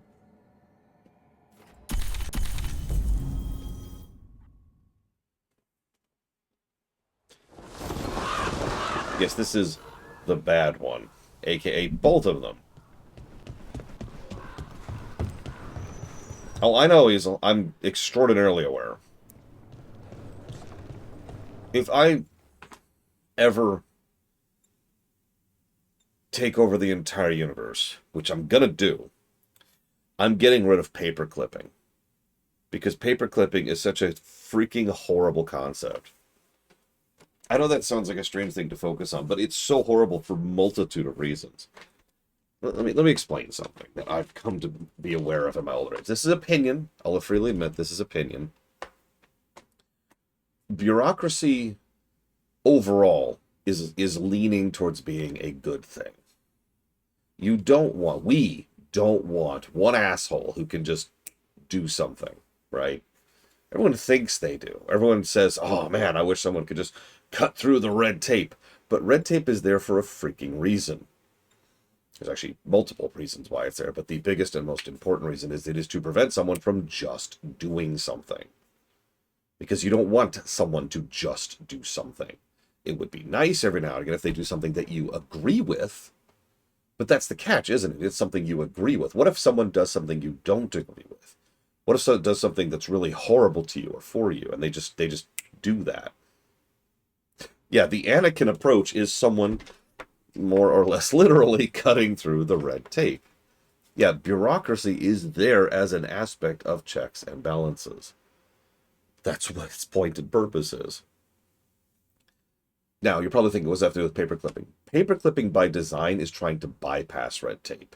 If a bill is... Some of you probably don't even know this. The army of legislatures who work under each senator and under each representative here in the United States, their job is to go through the nitty-gritty and go through all that wonderful paperwork, check law, checks local laws, check precedents if it exists, and do all the stuff necessary to then craft a bill in order to then put it out for a thing. Then someone else just paperclip something else on top of it, which probably hasn't been through all that crap. It hasn't been ratified. It hasn't been double-checked. It hasn't gone through committee. It hasn't gone through convention. It's just, oh yeah, we'd all like to agree with the give baby kittens pets bill. And everyone's like, yes, we're all in favor of the give baby kittens pets bill. And someone's like, hang on, we're going to add this paperclip ability to it. And it'll destroy it. And this is actually what happens. This is what has been happening with this specific bill, because the Senate, at least 3 times that I'm aware of, has already tendered a bill to get rid of daylight savings time. Every time they paperclipped something to it. And the paperclip has always been something where people are like, nah. And for obvious reasons, because that's what the kind of... So you paperclip stuff that's not going to go through the normal pieces, right? Yeah, exactly. It's the things nobody wants, and you paperclip it to try and slide it in there, hoping that it'll get voted in anyways. Or you paperclip something in there specifically to sabotage it. Not that I think anybody's sabotaging DST. It's just...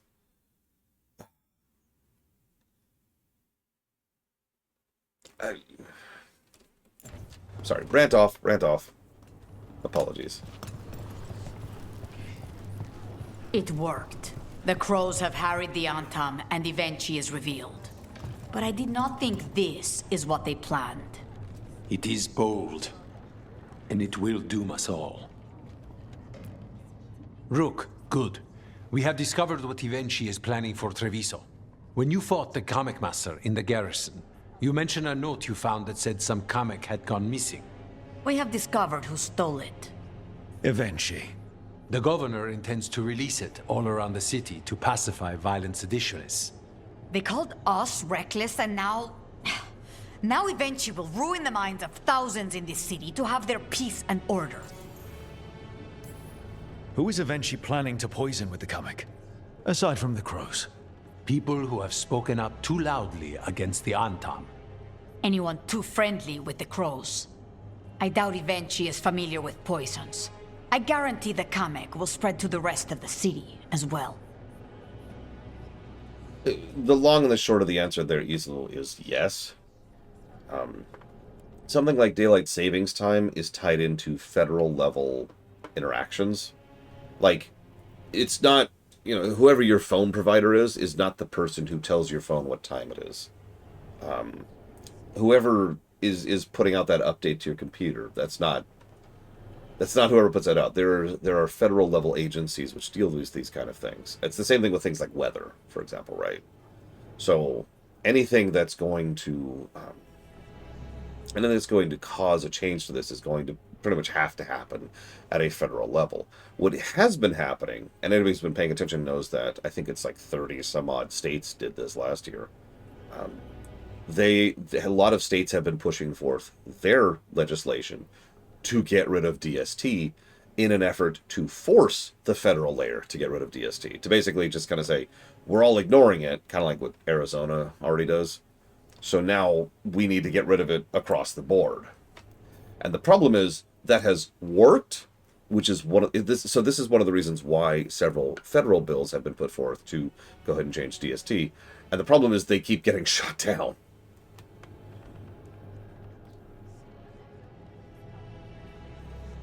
But yes, there is such a thing as standards, and there is such a thing as federal level standards. There's also such a thing as international standards, and all of those need to be adjusted for and claimed for. Now, that's an interesting question, TZ Maven. I have posited the theory several times that nobody is deliberately sabotaging DST changes. It's just, something that happens. But if it is possible that someone somewhere is making money off of it, and if they are, that group, that interest group, that's the problem.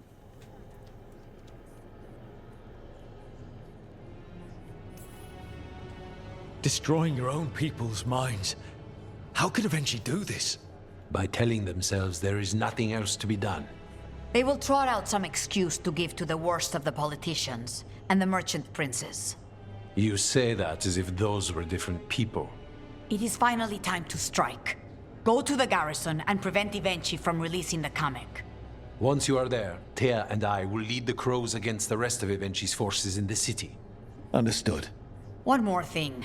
Jacobus stormed off earlier, angry at Ivenchi. We have not seen him in some time. Look out for him, would you? Of course. We'll head to the garrison. Some of the merchant families have fled. They got wind of Ivenchi's comic and suddenly worry they are not on good terms with the governor. I am only surprised they stayed in the city so long.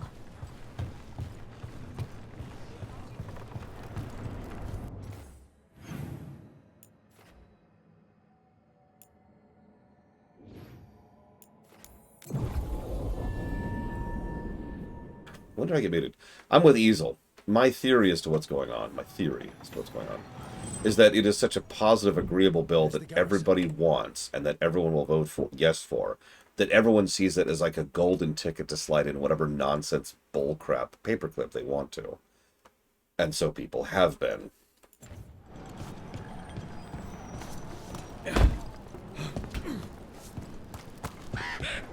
Nev. Onto the garrison and the governor. Please, go on. Nev, do you have a favorite food? Whatever you're cooking. There must be something. I might have a weakness for seafood and candlelight. I'll see what I can do.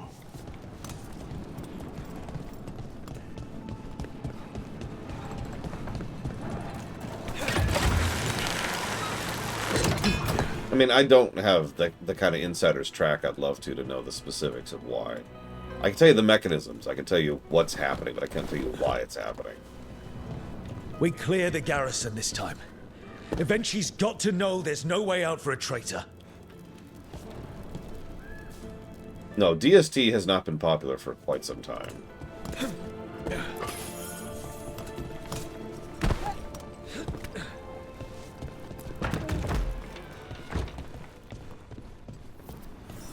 We follow a governor now. The butcher was weak. This is not the cue. Antam, get ready. The Antam aren't going to make this easy. I don't know, that felt pretty easy.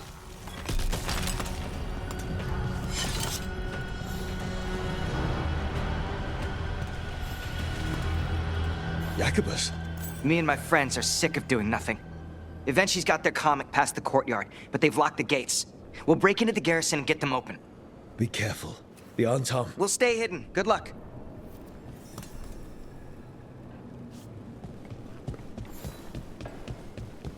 More Antam. Eventually's throw.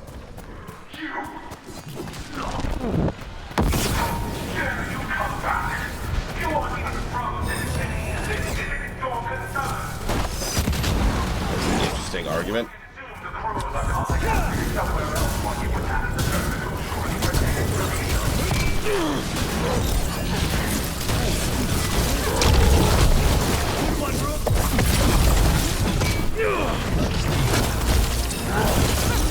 I mean, again, easily. We have plenty of studies.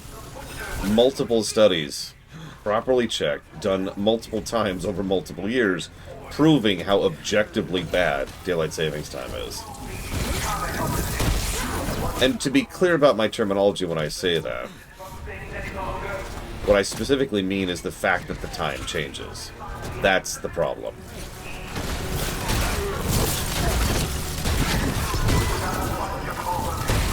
I am irritated that I have to clarify that, but I've had people attack me over this by saying, oh, you just prefer one or the other. Which is not true.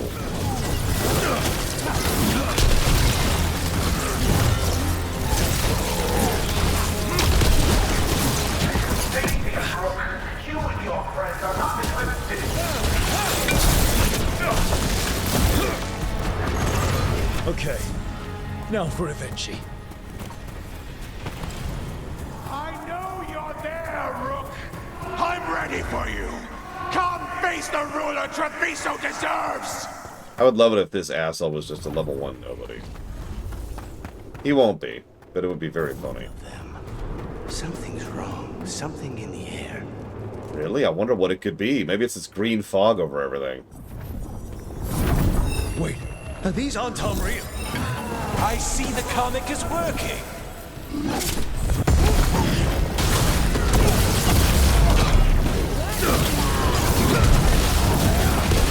We'll execute.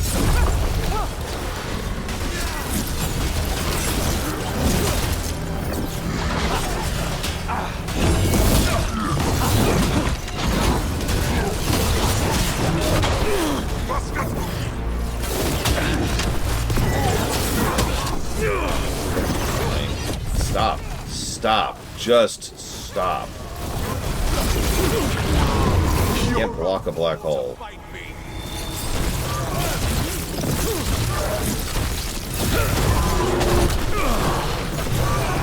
Why don't you die? Why don't you give up? We need to close it.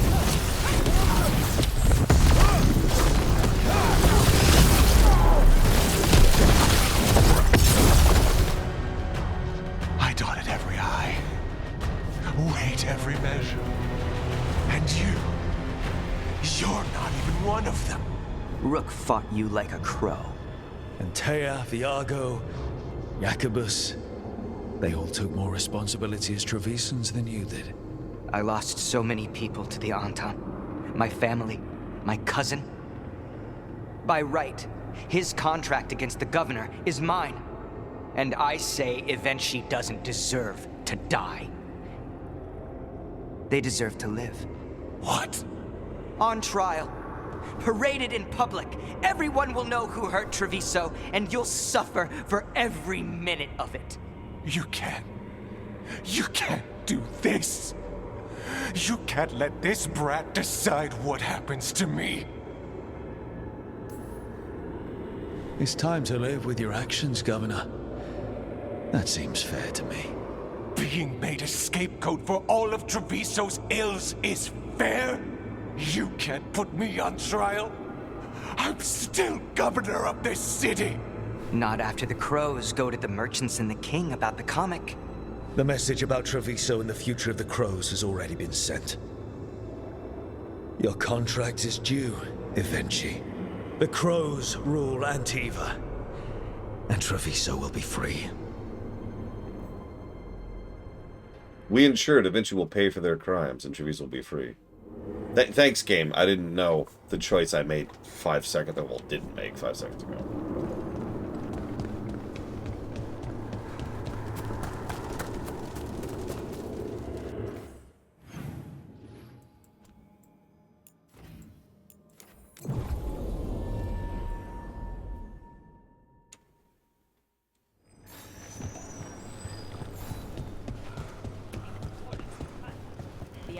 You are certain of this path? I've never been more certain. I know that look, and I approve. And you're sure of this course? You already asked him that. Viago, dear, can't you see that I'm stalling? Ah, you are waiting for Rook's interruption. No, his audience. Am I that predictable? You are reliable.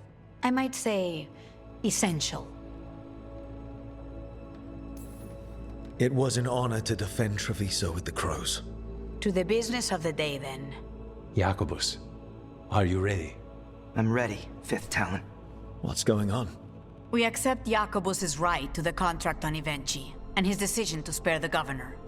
It sent a stronger message than killing them.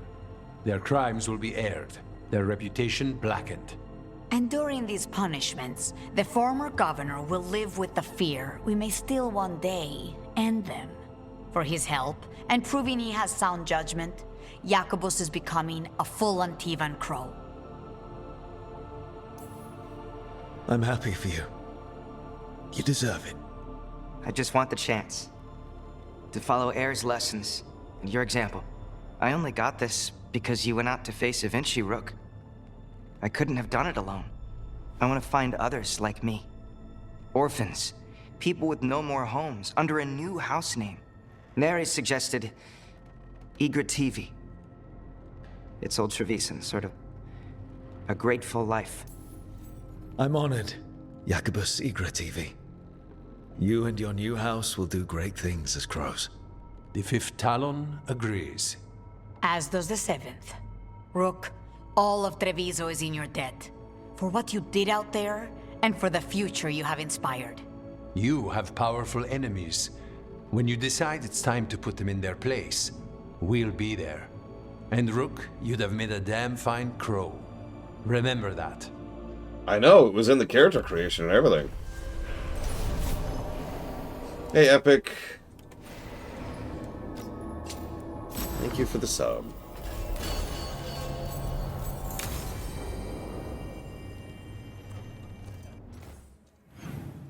And yeah, we are now officially triple star, woo, but we already were, so whatever. Come on, game. And that's going towards Yakuza Kiwami 2, Cyberpunk, and Final Fantasy 1. Done.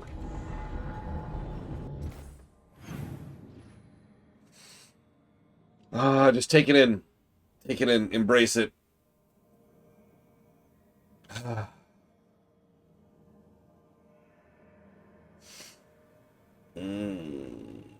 Smells like victory. I'm gonna laugh. I'm gonna laugh if after the next MSQ there's gonna be more side quests. We have one quest in the log. Just the one. I will AFK very briefly. but I'll be right back.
Oh god, you're right. We're only 61%. We have failed. Imagine if we were as of this moment in time 61% through this game. Just really picture that for a moment.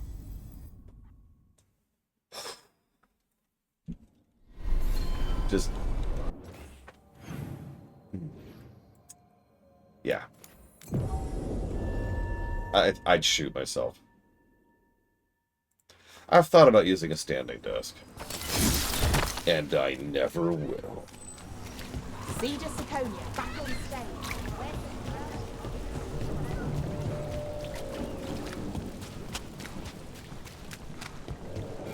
I've already given it a negative load. I think I've given it 2.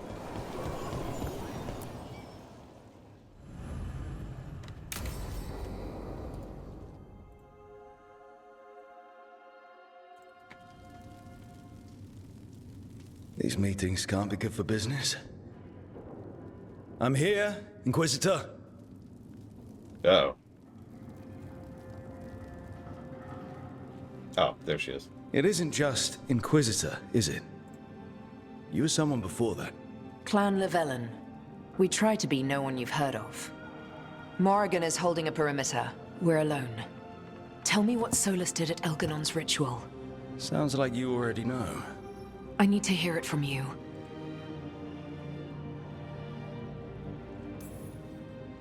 We were up against an archdemon, and he reached out to help. Seemingly. You're not sure about his motives? Could be genuine. Could be self-interest. He'd have been screwed too if we didn't make it. He's never clear, but he's always thinking about where it ends. How many of his names do you know? God of Lies?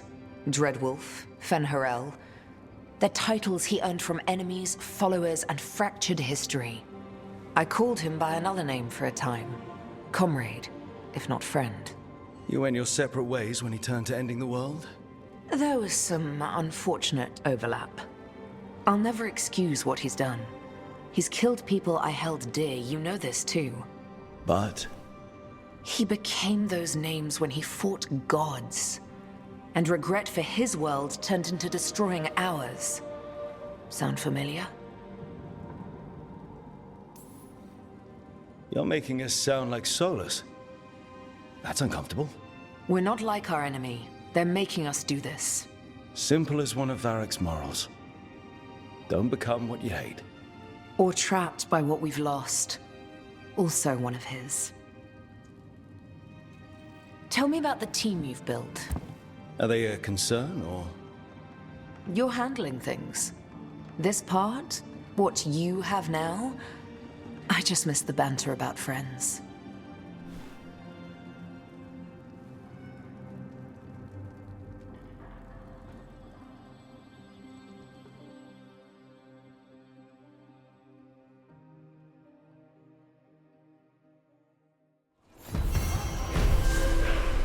I need to get the team around the table and talk about what's next. Okay.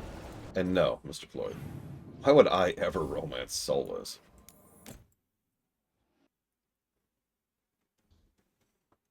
We're capped on rep.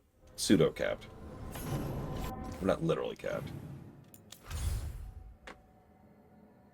There we go. Capped, mostly capped, capped, mostly capped. So the only ones we're mostly capped is Grey Wardens and Lords of Fortune, of all people. Ugh, who likes bald people? Ugh.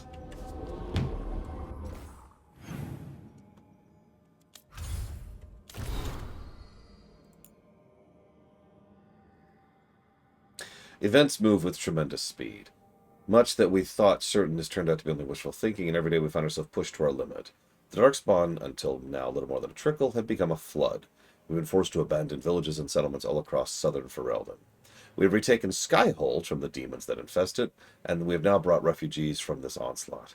How fitting that the fortress that housed my people when we waged war against Corypheus should serve to once again protect innocents from would-be gods. Yet I fear that even Skyhold won't be sufficient. Already the Darkspawn have claimed Redcliffe, and the shores of Lake Calenhad writhe with the Blight's corruption. Our land sickens and dies, and I fear that whoever amongst Ferelden's peoples live through this relentless assault will starve to death instead. It's a cruel fate for those who have already been through so much. Skyhold stands as firm as the rock of the mountains themselves, but stone provides little sustenance. The chastened in Avar hunt and bring food, but even they return empty-handed more often than not. But hope remains. There's been no sign of the Antam in the waking sea. Reports from Orlais suggest the Venatori have been fought to a standstill. The Free Marches have unified under a single banner and now march south to aid us in our struggle. I can't say with confidence we'll win this war, but we'll make the gods pay in blood for every inch of ground. People of Thedas have not yet fallen, and I hope they never will. Except for the millions of people who are dead in all the places you questioned in the previous games. Obviously. Sucks to be them, I suppose.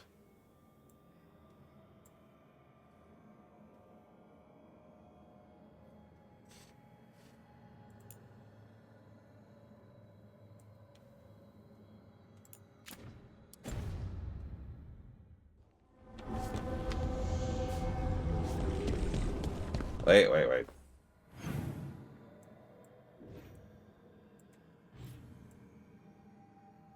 Okay.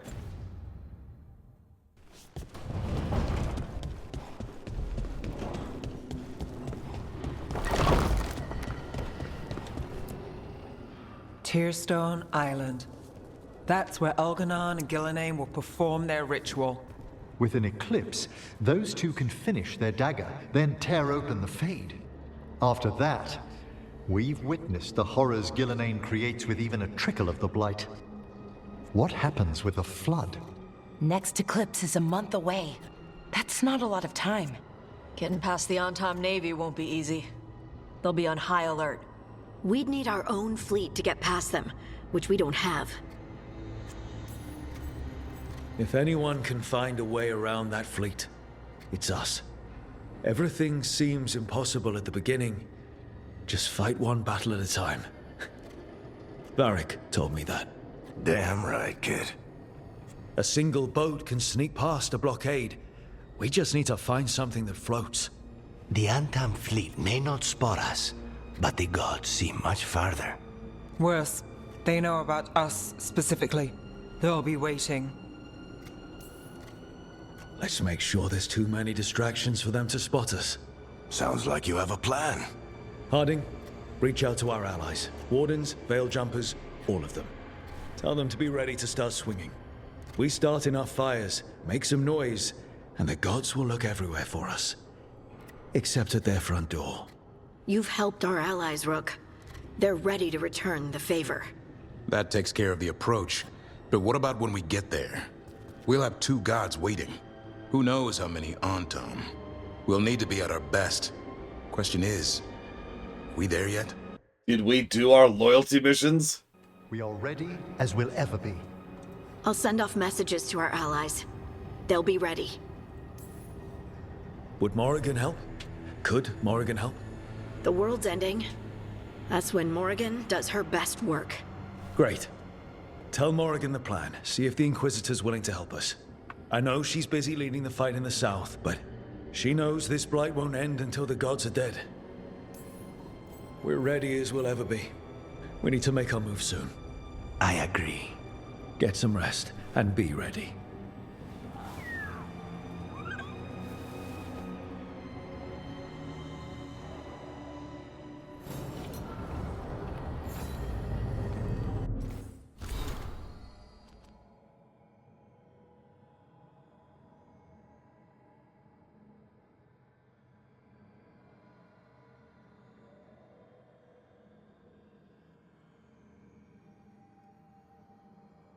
Suggested lighthouse improvements.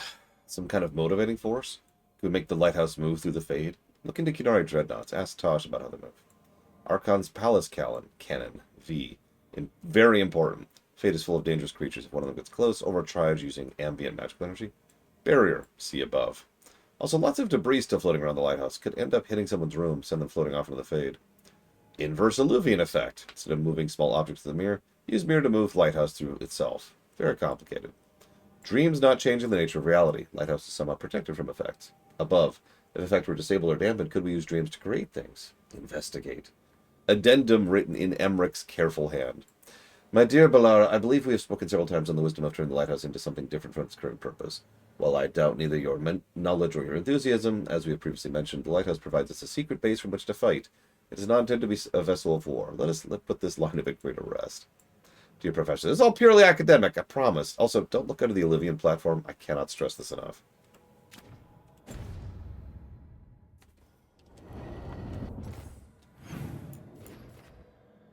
No quests.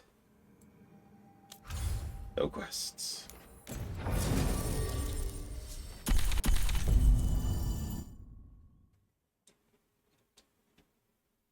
Who? Dr. Winter?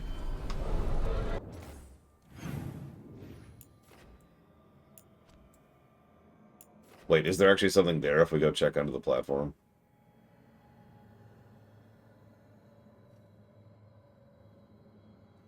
I sort of assumed there wasn't, to be quite honest with you. Hang on.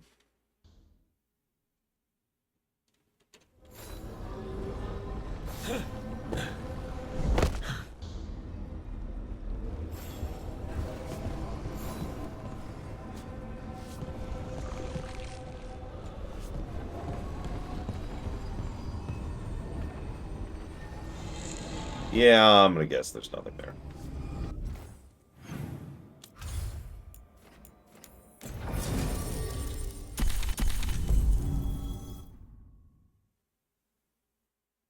It's gum. There's just gum under there.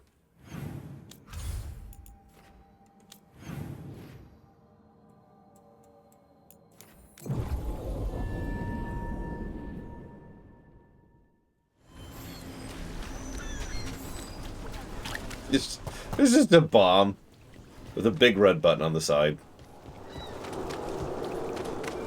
Not that I'm aware of, Blue Bolt, no. When someone's dead, they're dead. We don't even know if there's an afterlife, never mind how it operates. It's one of the few remaining mysteries in the setting. Along with if there's a maker, or what the maker is. Oh, hey! Point of no return. If you're confident you've prepared your allies enough to face the gods, take the fight to Elgablarg and Gillinane.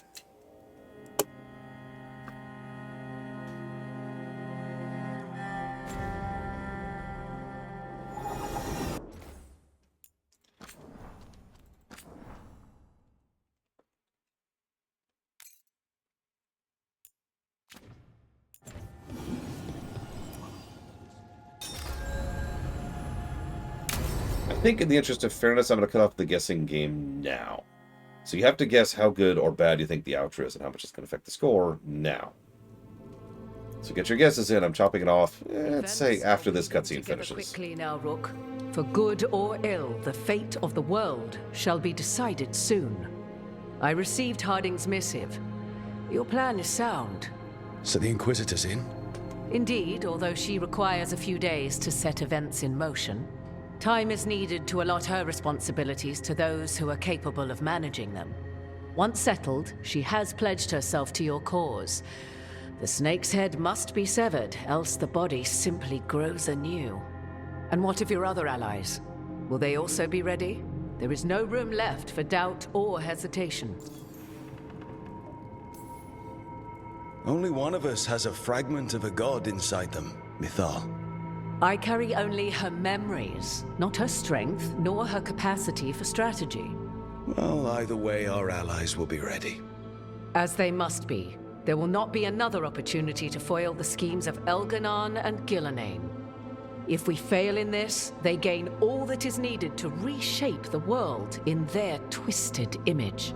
The evil put into place with the aid of their Antum servants at Tearstone will cover the entire world. Look, the gods can't blight the world without their dagger. And they can't finish their dagger until the eclipse, which isn't for another... Yeah, I called that. They even made it a point to mention earlier that they said he had the power over the sun and the moon.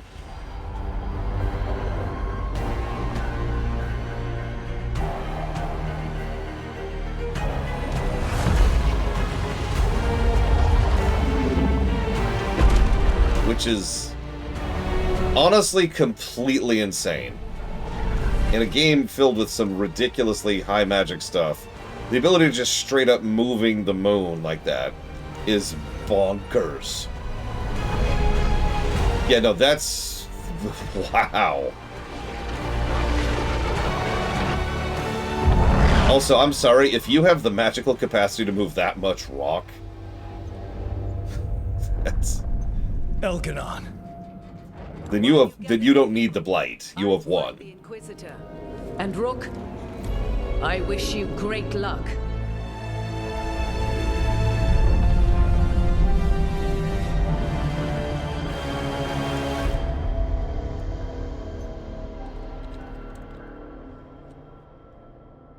Elganon just caused an eclipse. The gods can finish their dagger. We need to move now. But we were supposed to have weeks to prepare. How much time do we actually have? It's not weeks, I can tell you that much. The eclipse is slowly forcing an alignment between the stars and powerful currents in the Fade. Which means what? I'm afraid we've only a few hours until the gods complete their dagger. The gods were way too quiet after Arlathan. I should have known something was wrong. No one could have anticipated this escalation. Doesn't matter now. We're stuck with it. What will we be facing on the island? There's gonna be blight crap. And where there's blight, darkspawn. Right. Tearstone Island's also crawling with the entire Antom army.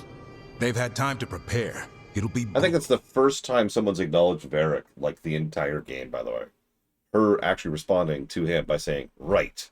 That's as close as they've come. So will the gods. We're walking right into their lair. We may not all make it out again.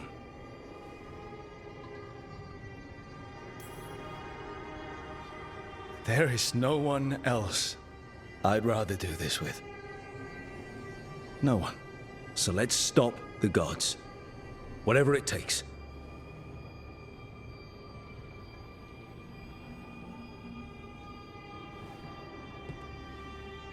We're with you. The gods won't leave that island. No matter what. No matter what. Then we leave as soon as we can.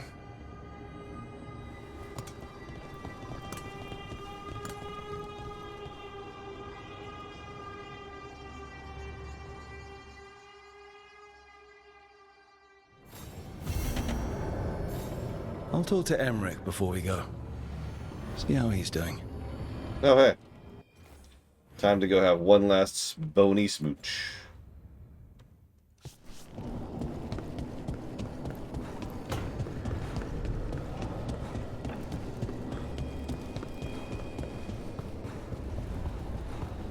Yep, that's a booch.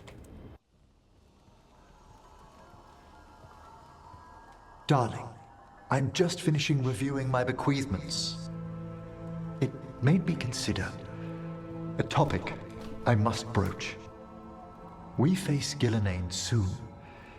When we do, there's no reason you couldn't stay back a ways.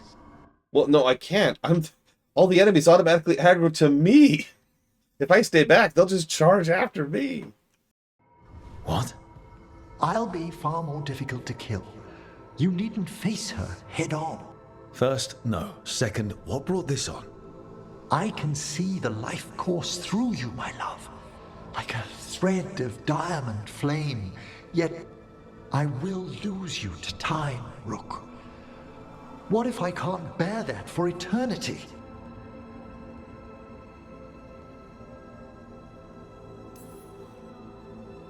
Oh, Emmerich. Even as I am, the mind is a victim of the heart. Yeah. But you have neither. You're not great at holding stuff in. But don't mourn me forever. Promise? Only if you pledge to be a bit more careful. I can take care of myself.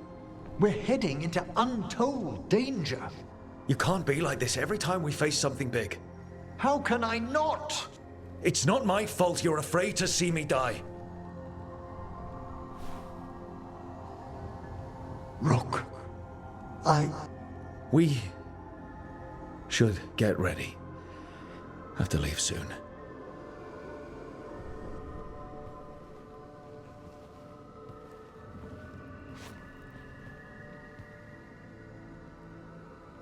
I'm proud none of you made a skull, joke, by the way. Why does Emmerich have to... I mean, I know he's just... I should talk with Varric, too. Get any last advice for killing a god. Varric, I hope I'm not interrupting whatever you're doing. Take a deep breath. The gods changed all the rules. We're going in blind. The whole team is pretty sure we're going to die. And they might be right. Weird shit is happening. Of course the team's on edge. It's not a personal failing for you to be scared either.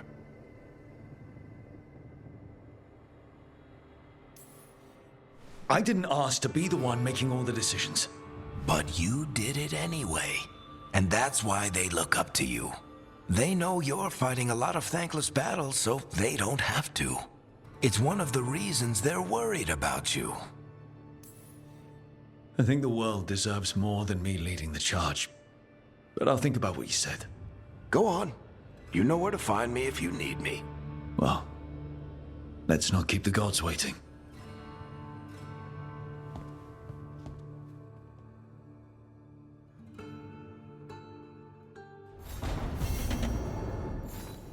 Don't panic. Things always seem impossible. Just fight one battle at a time. I saw, Ross. Unfortunately, I don't have any concrete advice to give you. It is entirely possible you just lost a hard drive. Do you still have your Windows flash drive? And yeah, by the way,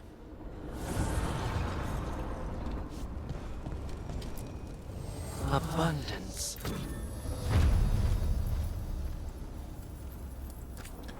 oh, while we're here.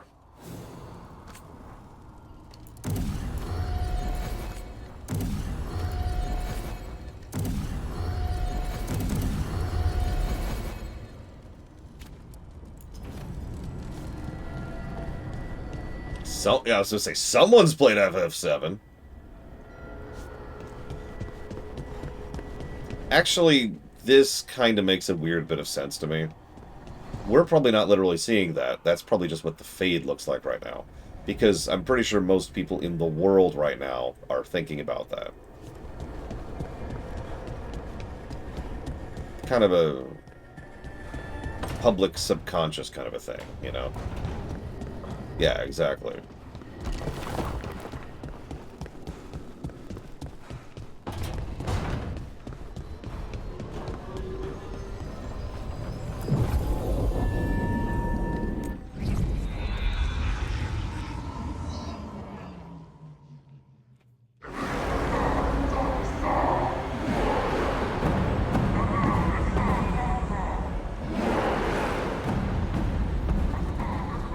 It's fortunate we weren't spotted coming in. A lot of dreadnoughts. One shot is all it takes. Now we just have to deal with that. Morgan didn't exaggerate. That's the entire Antom army over there. Armies are big and clumsy. We can do this. Agreed. If we move quick enough. The gods will know we're here soon, and so will the Antom. We need a distraction. One team to draw off that army, and another to stop the gods from finishing their dagger. I'll take half the team and cause some trouble down by the Antom ships. Wait, I'm the scout. I can get us around this place faster. There'll be Blight farther up, Harding, and Darkspawn. I fought them before, and I've got the stone on my side. Lace? Hold on. Someone has to do this, Tosh.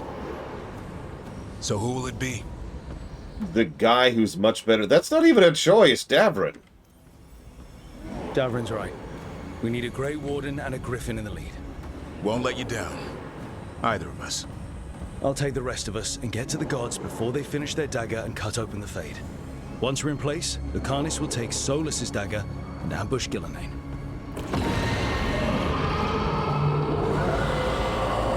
Elgernon's pet. One problem at a time. As long as he has that archdemon, he's invulnerable. Concentrate on Gillenane first. We kill her, take the god's dagger, then deal with Elganon. Good luck, Rook. Let's make some history. Good luck. And thanks.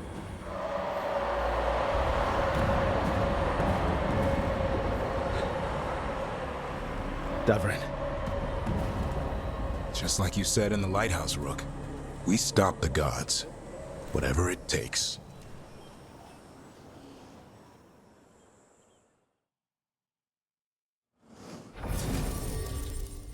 Well, shoot. See, I was thinking more being able to hold her own. And Harding is not a very hold her own kind of a person. Especially since I agree with his overall reasoning that there's probably going to be something to actually fight. You can only hit and run for so long. If she's forced into a corner, she's dead. Yeah, he is far more likely to be spotted and far more likely to be forced into a confrontation, but he's also far more likely to be able to handle that confrontation. Basically, if you think about it tactically, do you send the person who's good at the beginning of the fight, or the person who's good at the end of the fight? I sent the person who's good at the end of the fight. And that's my reasoning. Watch. I'm wrong. Alright.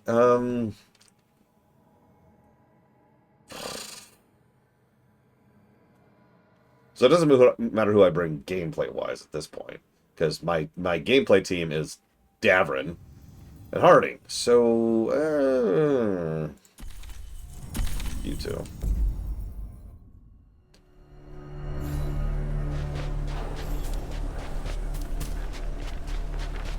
Alright, not the quickest path ahead, but we might reach the gods before we're spotted. I mean, again, my reasoning doesn't mean I'm right. My reasoning is just why I went with what I did, if that makes any sense. That's what strategy is. You're making guesswork. You may have reasoning and logic and backing for that guesswork, but at the end of the day, you are still guessing.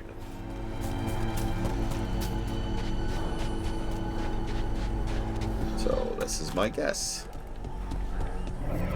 There! That must be where the gods are making the dagger. Not if we have anything to say about it.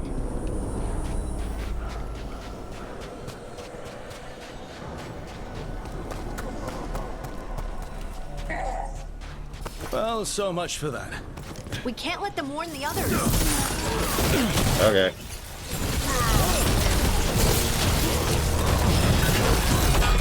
I ever wondered what it felt like to be frozen to death? But wonder no longer.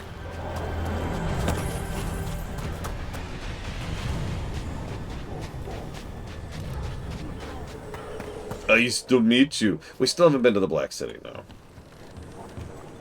Yeah, it's the vibe I'm getting, Ruthless Tim.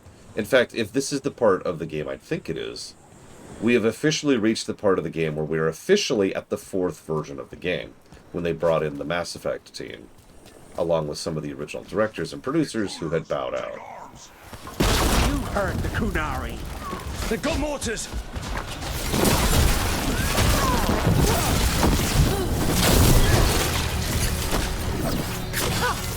Antom had to bring in mercenaries to help him.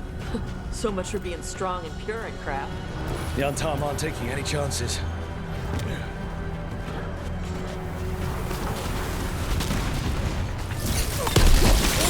Speaking as someone who's actually suffered frostbite in real life, it is actually quite painful. It's a cliche, but the closest word I could describe to it, you know, for how it feels, is burning. Like, it burns like crazy. It's awful. We're still on normal, Giga. We haven't stopped being on normal. If I feel the need to turn it down, I'll turn it down. I don't think I will.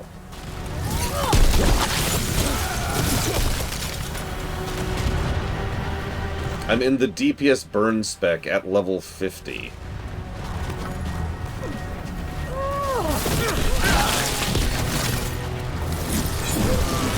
Honest, I would be a little bit weirded out if I wasn't melting.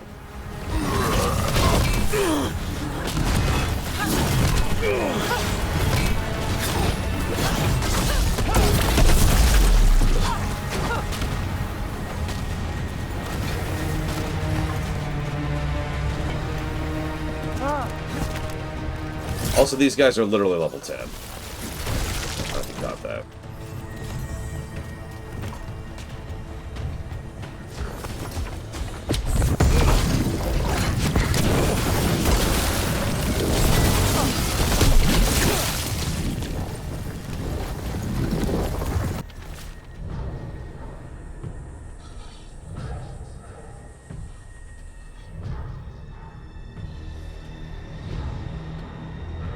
No more complaints. If those of you from Treviso had killed more crows, the gods wouldn't have had to demand we hire outsiders to swell our ranks. Use the foreigners' trade tongue. We must master this land's language. These mercenaries take offense when you call them boss.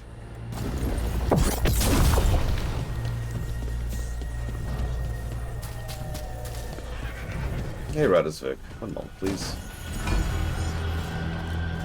Thank you for the sub.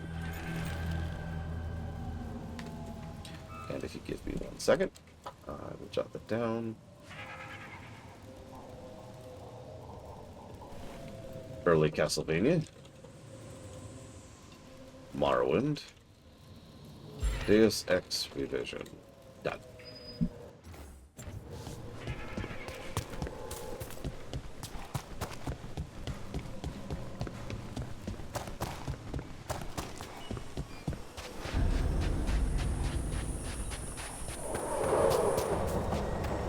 Sounds like a lot more Antom across the bay.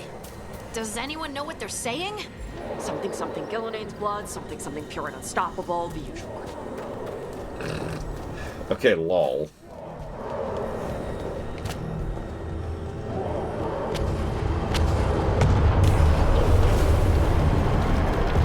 Good job, Davrin. Davrin's team found the Antom. Hope they're all right.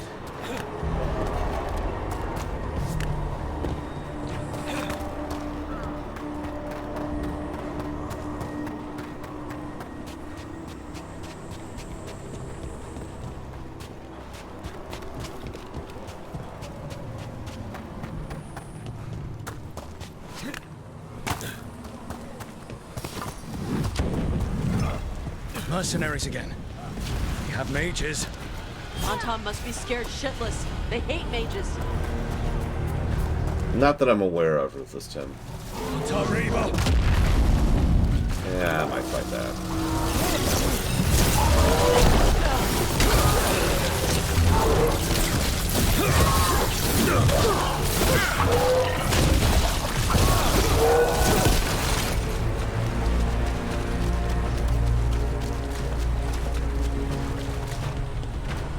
Yeah, Davrin's doing his job. I'm sure it's the same thing if it's Harding, but...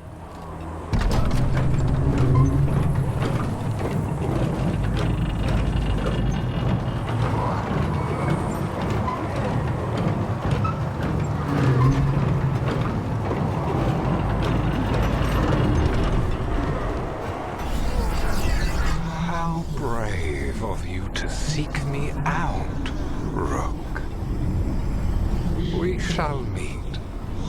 soon.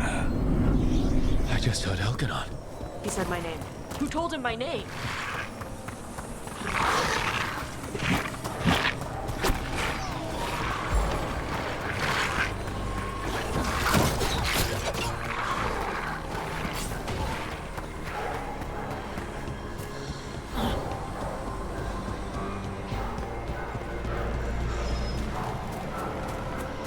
What did this place used to be? Good question. Looks like it was abandoned until the Antam camped out.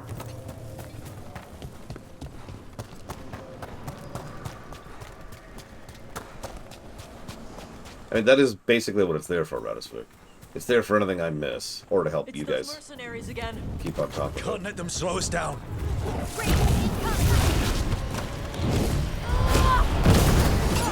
Mar?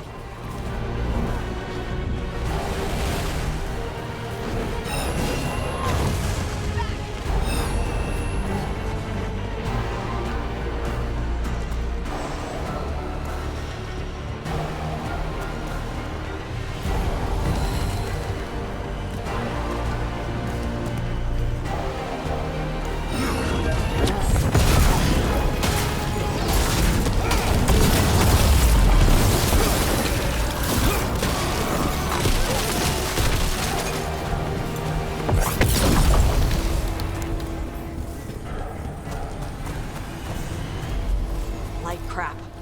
The gods finish their dagger, open the Fade, and unleash all the Blight. Even Solus was terrified of that. How could anyone want this? How far gone are these gods? Honestly, I've been wondering this whole time. I really don't get their mentality. I know, I'm sane, but for real, their big shtick is let's release the Blight everywhere. That's their major plan, is to blight the world. Why would you want to rule over a pile of gluck? Your loyalty will be rewarded. Gillenane and I must complete our task before we join you. But this magic we harness will transform the world and all those within it. Yeah, that's the problem. Like, honestly, Gillenane I can understand, because she's Hojo, sure. But what's his plan?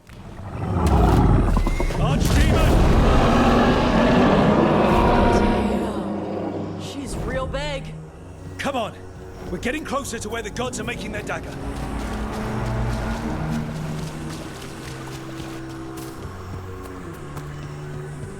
Oh my god! Oh my god, that's it, DC Maven. He's going to get all the Blight. And just miles and miles of Blight. And then he's going to craft it and graft it onto his hips. And that way he'll finally have the biggest dick.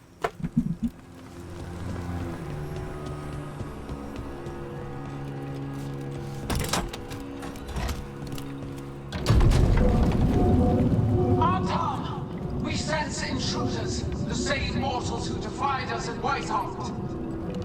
A dwarf, stonebound, and one you fear, a fire breather. There are others. Find them. Bring us what remains. My foot's gonna bring your ass what remains. We have to hurry. The Antam will be looking everywhere after hearing that. That would make more sense, Umbral Magnus, and would be extremely stupid, but more of an in-universe stupid than just a stupid. There's Davrin. Rook, over here. Davrin, you alright? For now. We burned some Antam ships, led them off. But there's another wave coming. Can you open the way out of here? Sure thing. Let me take a look.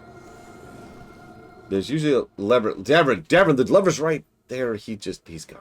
He's gone. Sacrifice for our future glory! Scry!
Kadan Shak Deprostim Bashanan.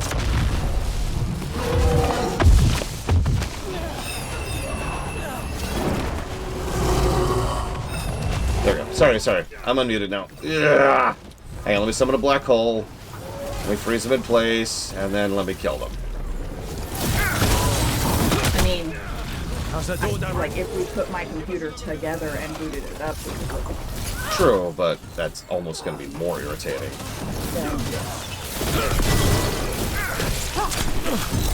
Why are these mercenaries level 45? How dare you exist? You should melt like bugs. You're dudes with swords. I'm the slayer of dragons. I've killed 8 dragons in this game. Please let me do it. Sit on your head before they get gross and awful like that one was. We'll meet you above. You're welcome. Thank you for being part of the show, Shadow Machine. I will jot that down. For Pokemon Waves, which I'm really looking forward to, even though it's like a year out. Pokemon Coliseum. Pokemon Gale of Darkness. The new one. It got here. I need more than that. The new Pokemon that I pre-ordered. Oh. It got here. So, I hate you. I haven't played it yet. And I want you to... I opened the box. To get sleep. Well, okay, no, I didn't open the box. And I then, opened the packaging. Post-sleep, I want you to play that game. It got here like 4 days ago. That's a lie. It got here on Wednesday. I was going to say, it just came out this week. It's quite recent. I've heard of nothing but good things. I was scared for a minute because some people said it was like Animal Crossing, but it turns out they were just speaking from inexperience. They just didn't have something else to compare it to. It is like Dragon Quest Builders, which is exactly what I wanted. She also likes DQB 2, by the way. I don't think she ever finished it. I didn't because you ran away. And I got distracted with building. Yeah, that is a I made thing. it to the island. There are things I would have of you, Rook. Draw closer. You will learn what they are. Elganon again. Mars block! Vashvatar!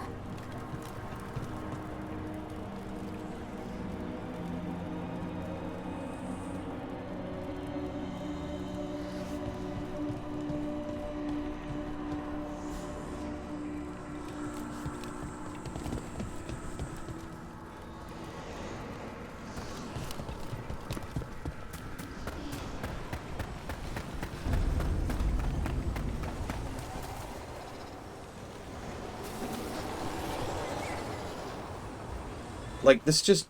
Every time I see this, this is not the first video game where I've seen, like, I will gain ultimate power, which means tentacles and pus piles, and I just think, am I the only one who wants to rule over a clean empire? Is that just me? Like, I don't want pus piles over my new empire. Yeah, I guess so, Giga. No more blight on this side. I'm just the weirdo here.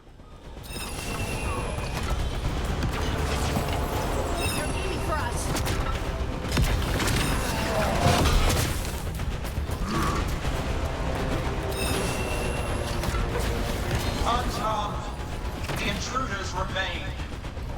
One bears an instrument from the Dreadwolf. They sent Solus's dagger. Dude, you always have Solus's dagger with you. They don't need to sense Jack. Be interrupted by mortals. I will send my creations to assist your hunt. Okay, that's fair, Takoida. Most of the time, this kind of a thing is because they've been altered by the Glorp, and now they're all glorping it up. On to you. So, yeah, that's valid. See, Warhammer, for another example of that, or Resident Evil, or... I'm trying to remember. There was actually another big one. Off the top of my head.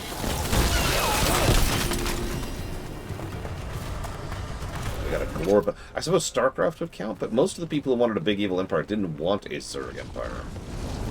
Did you see that flash of green light? That's a tear in the Fade. A Fade tear?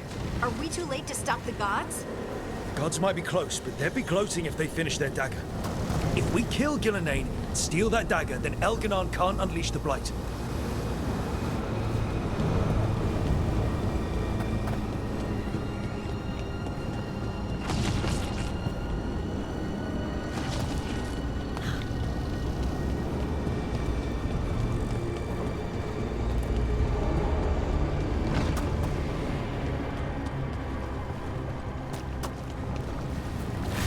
That fate is blocking the way. We have to set it off. Blurp, blurp, blurp.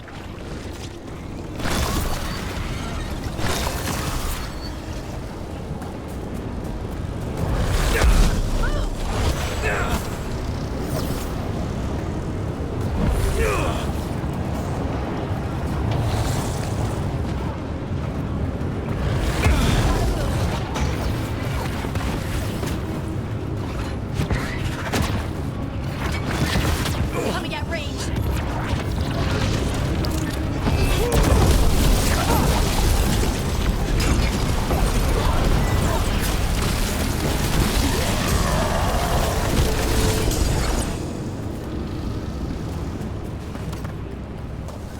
Why, Gika?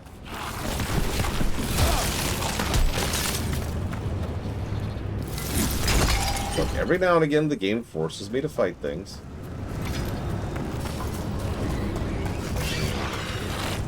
It's probably going to be a Blizzard game, Mr. Red, because Blizzard's really good at that.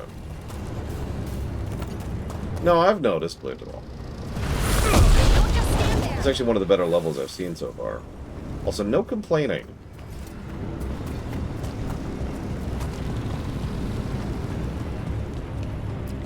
Yeah, Ice Crown is a really good pick. We can't hold them forever. Do what you can.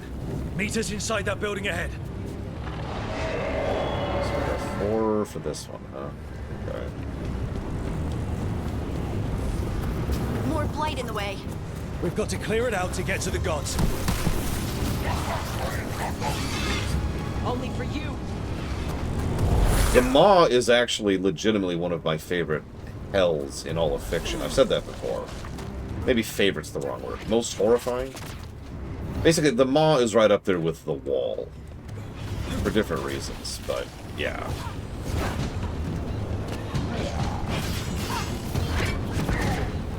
Even as a good word. More of those fade Like tears. the name. The Maw. Remember to keep your distance. No, the Wall is from, Gun Rums. Sometimes.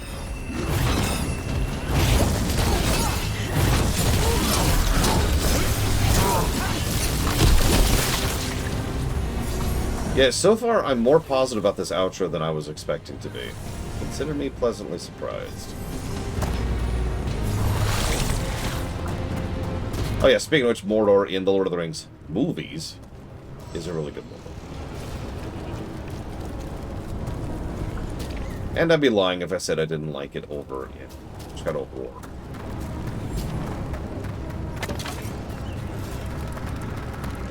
As of this moment, I am pretty much guaranteed to give this game the Squadrons tag.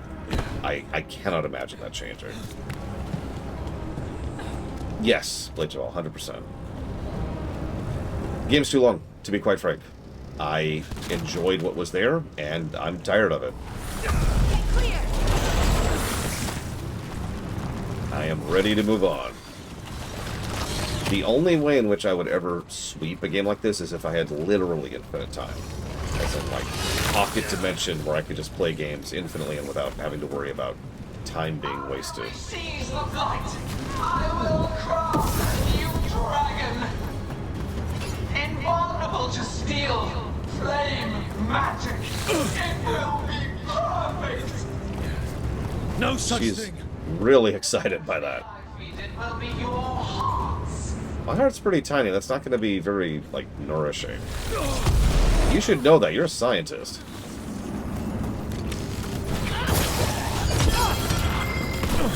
Yes, everyone should feel bad for funding DBZ. Squadrons. So, could someone do me a favor and check the website? Because I'm pretty sure we've only given the Squadrons tag, like, once. Technically twice.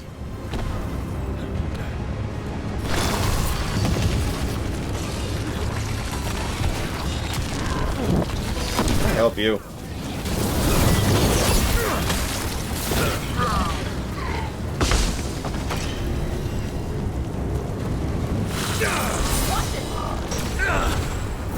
I mean, most unexpectedly good.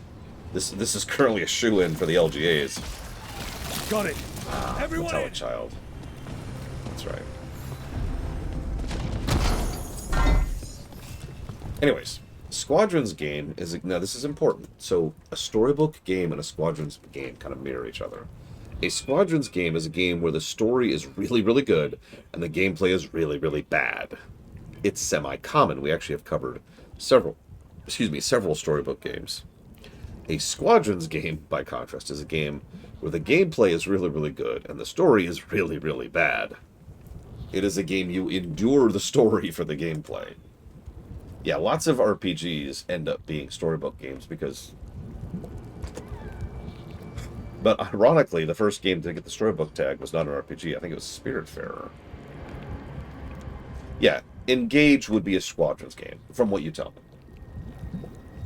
It is, like I said, it's more rare because most games with really good gameplay just don't have a story. Or they have less of an emphasized story, whatever, like Mega Man, right? Mega Man's not going to get a Squadrons tag because Mega Man has a good story, it's just very little story, right? For it to be a Squadrons game, the story has to be like, what? Now, I know what you're going to say. Well, hold up. There's some good story in this game, and you're absolutely right. But you can see why the spirit of the Squadrons tag applies here, right? The idea of a game where the gameplay is worth the price of admission, and you have to endure the story to get to it. Obviously, there is good story. There are good snippets, there's good quests, etc., etc. But tagged in Andromeda yet? Well, let's look that up. Let's go to lorerunner.com. Andromeda. -30 to story, -10 to gameplay. It also got the tag of first game. It is actually amusing to me how many first games we have covered at this point. Quite a few coffee games, quite a few first games, oh my god, so many first games. A decent chunk of garbage games, a few incomplete games, I'm going to fix that someday. One Lore Walker game. Evo, you're awesome. One scam game, hopefully never to be expressed. 2 Squadrons games, 3 storybook games. I'm actually surprised at how few there is. And several sushi games. I think that's all the tags we use. Oh, nope, I'm sorry. We actually came up with a weird tag. Forgot about that one. Which went to Tiny and Big, Paradise Killer, Yume Nikki R, and that's it. And 1 Black Licorice game, which will never be repeated.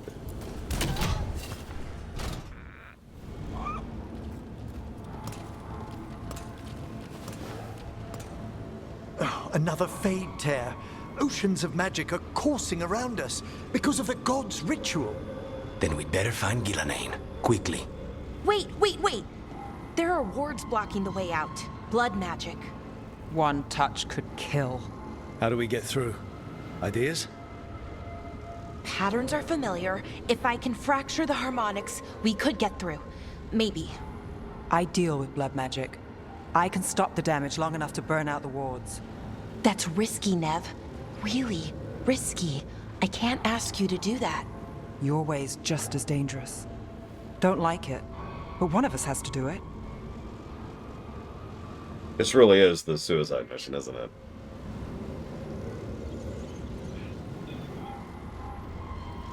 To explain the scam tag briefly, so I was really looking forward to Modern Warfare 2R, the remake. Modern Warfare 1R was actually shockingly good. Like, I don't want to overpraise, but it was a good game. It was a solidly good game. So I was like, yes! And so I was looking forward to 2. The problem is, they went back and they changed it so that you have to launch their multiplayer launcher in order to launch the game. There is no way to just launch Modern Warfare 2R. It's not possible, right? So because you had to launch the multiplayer launcher, there's this barrier. Now so that's already frustrating, but here's the problem. The multiplayer launcher is incredibly crash happy. Like, to the point of insanity. It was pure random chance that every now and again I would get it to launch at all. Occasionally it would stay up for seconds and then crash. So what I tried to do over and over again to try to get to the game was launch the launcher and then, like, beeline for the launch the game option before it crashed. I succeeded once total. Also, not just a problem exclusive to me, before you ask.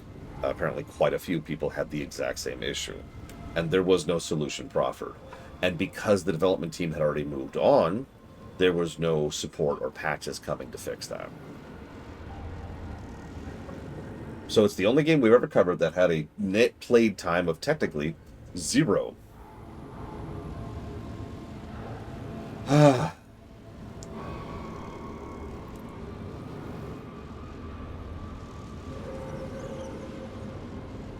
mean, technically I spent a couple hours trying to get the game running, but you get my point.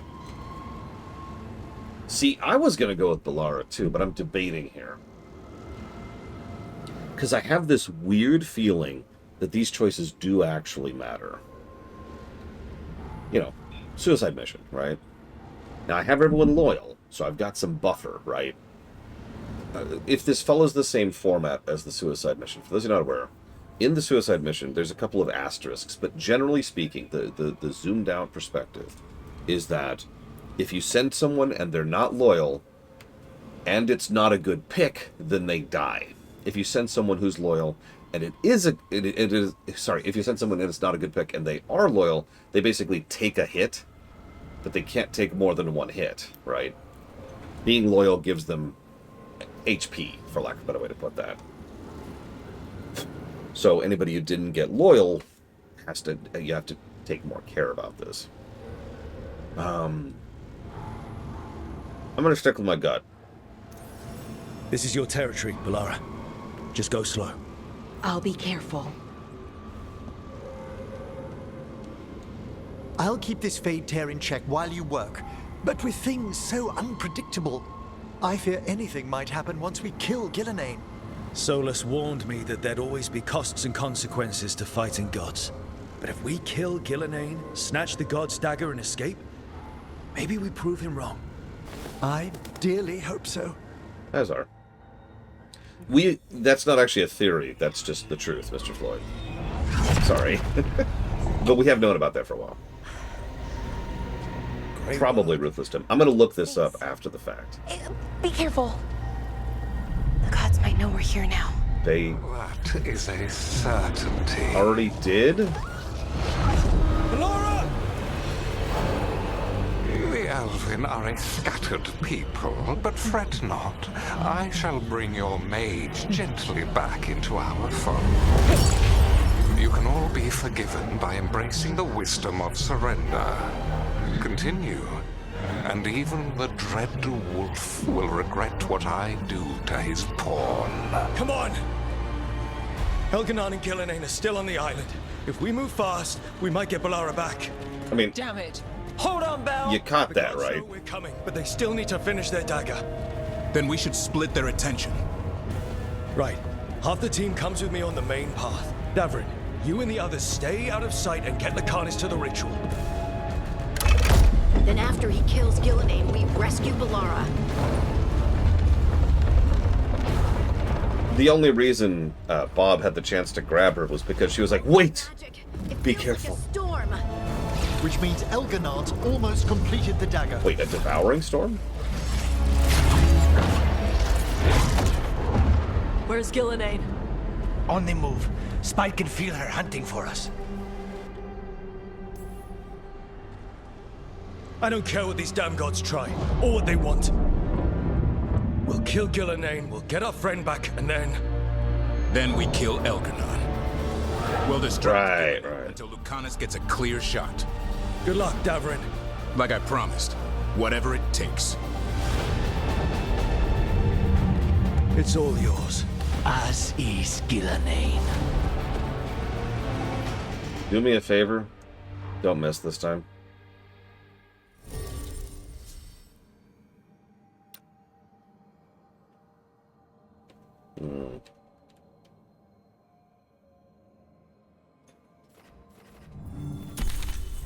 No.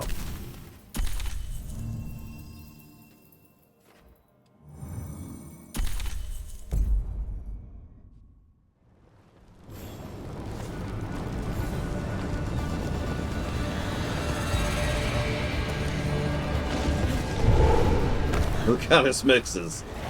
Well, I hear darkspawn.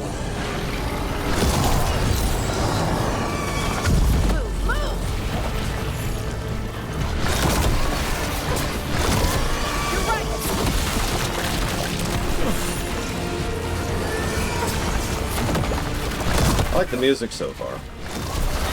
Unlike in the intro, I feel like it works better here. Oh, okay.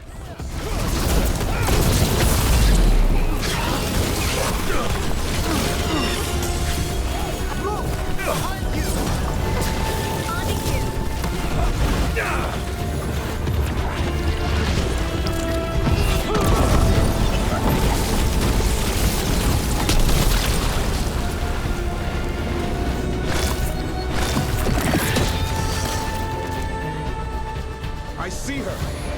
Not soon enough, Great Warden. Don't let her get her. Tubrin!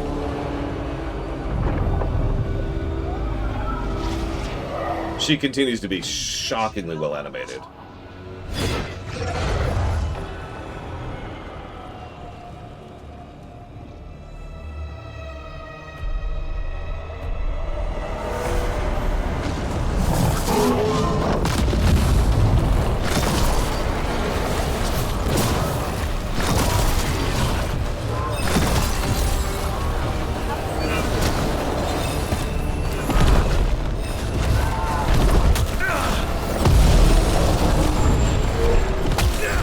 Damn it. Fine. Fine. Wanna waste my time? Die for it. The first age of gods was a time of conquest. The second age of gods saw wonders built.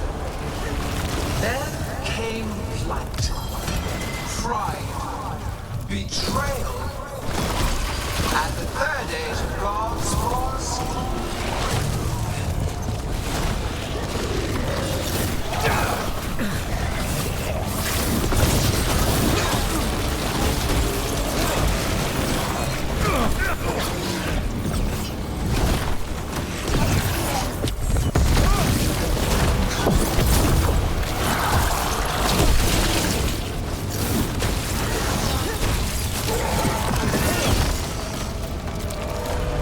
Oh, that would be awful, Doom Rider.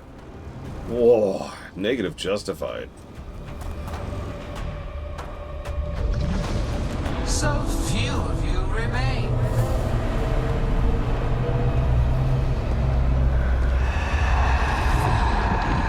Small. Emmerich? Desperate. Harding! Fearful. That's why it's only one negative. You face a god alone.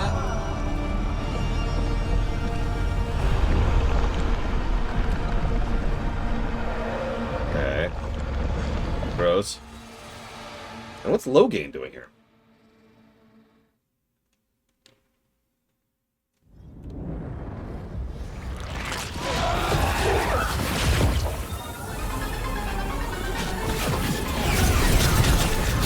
Interesting music choice.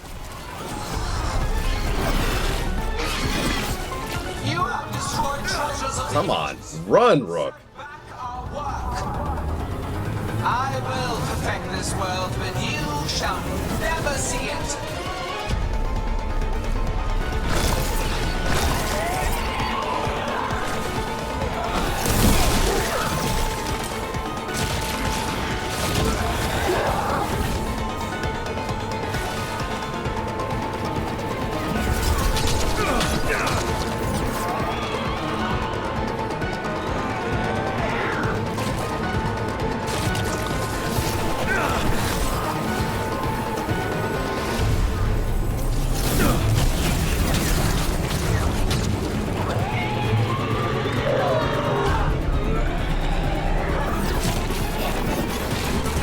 There's like no potions around here at all.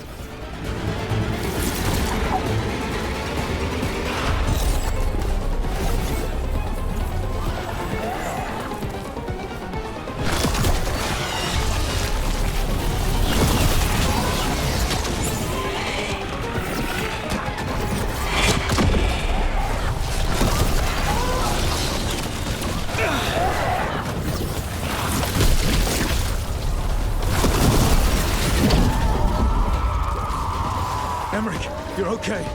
Thanks to you, dearest. Aww. Also, you may or may not even have noticed, but my build prevents me from healing. I have not forgotten my archdemon's death. That debt will be paid with your companion's blood.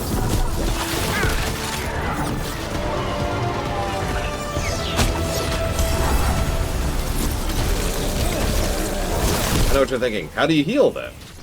Every time I pop an ultimate, I get healed up to max. Just full heal. I also generate ultimate way faster as the benefit for that detriment. It's a great risk-reward thing. I love it.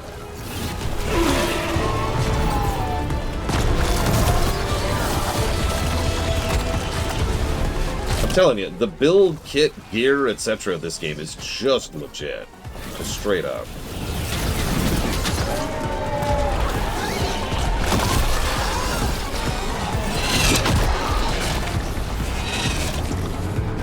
Yeah, actually called it.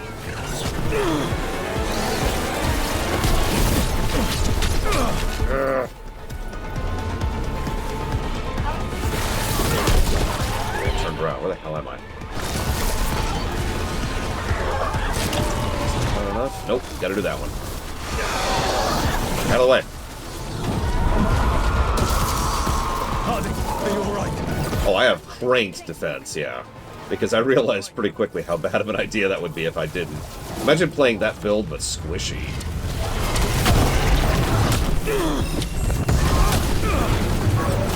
This struggle is fruitless, wasteful.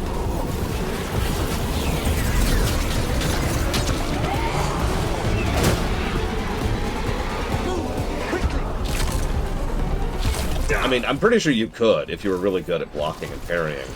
Assuming a mage can parry. I'm pretty sure you could play full glass cannon this way, and it would be insane.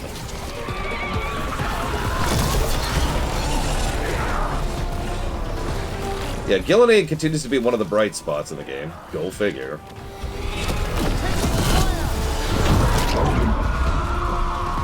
Davrin, we've got you. Thanks. But now we need Lucanus. He's got Solus's dagger. He's the only one who can kill Gillenade.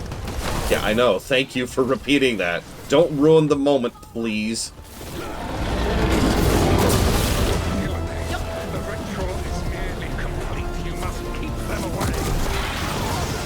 They are persistent.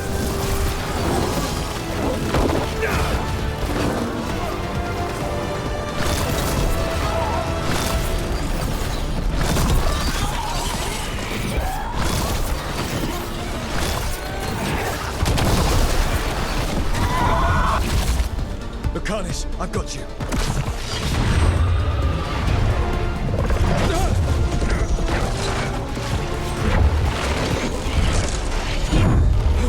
Yeah, hell of a way to turn a trash boss into an interesting fight. Behold your current age. Fragile, aimless, lost. We are the only beings in this world who can cleanse and tame the blight. Use it to rebuild the old glories. You've done naught but destroy them. You and Elkanan are trapped by the past, just like Solus. You had your chance, each one of you.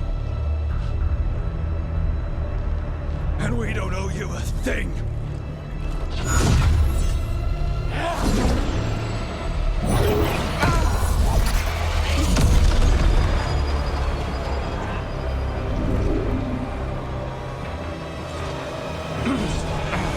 Whatever it takes.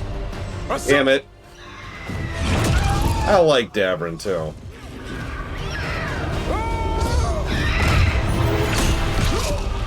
Yeah. Davrin!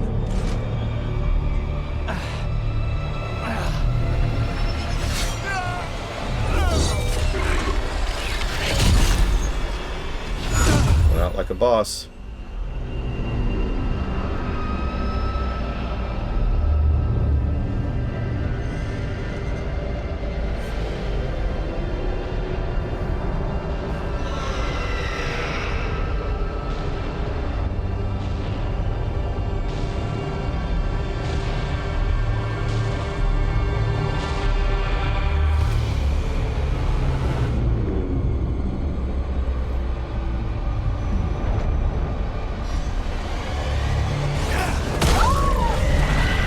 much better shot.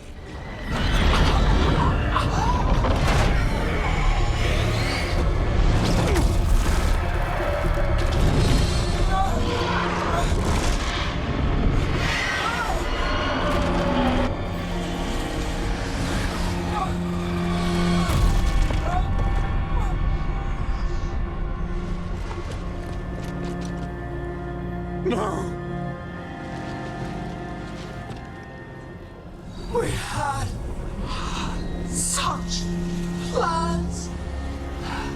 Oh, good night.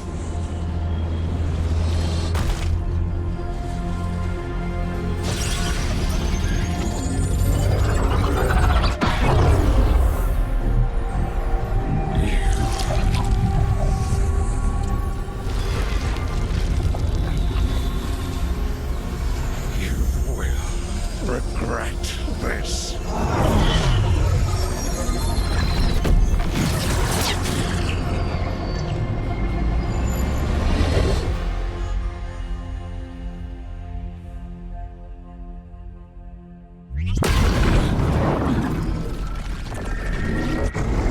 The fade's still ripping open!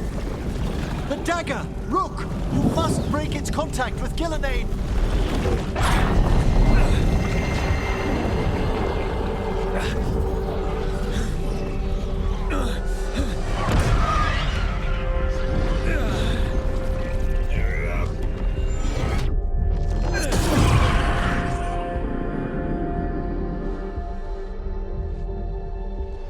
Lucanus?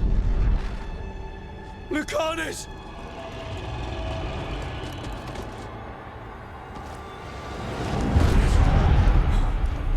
And so you have your victory. You live. And Gillenane does not. Are you not proud to finally reach this moment? Or did you think you'd win the day without some painful sacrifice?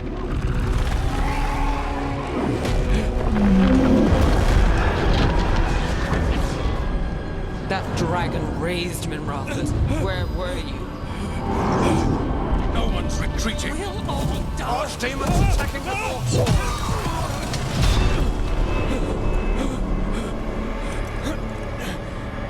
You and your friends stood against the gods.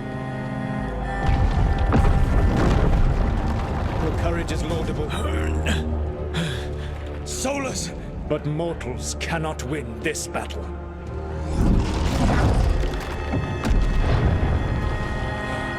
I am sorry it is what must be. I saved you, Rook.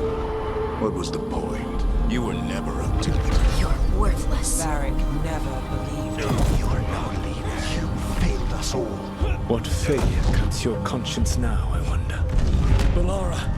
Your friend is dead. Dead and gone. It was your fault. Your fault. Regret, like all emotions, is a powerful thing. It can bruise us, break us, or blind us to the truth. Regret is even strong enough to serve as the lock on a prison built to hold gods. Such a prison can hold any captive. Even you. No. You were never ready to make the sacrifices that leadership requires. So through our connection, I molded you into someone the prison would accept in my place.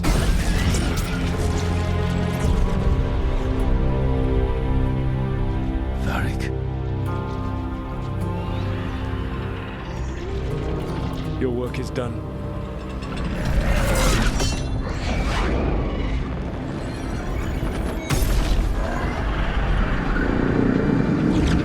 I do love the idea of an emotion being a prison, or excuse me, to be more accurate, an emotion being a lock.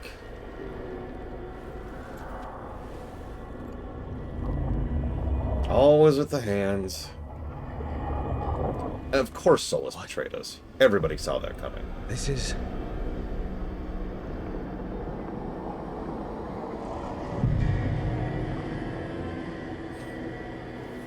This is where we talked when I was dreaming. But I'm not dreaming.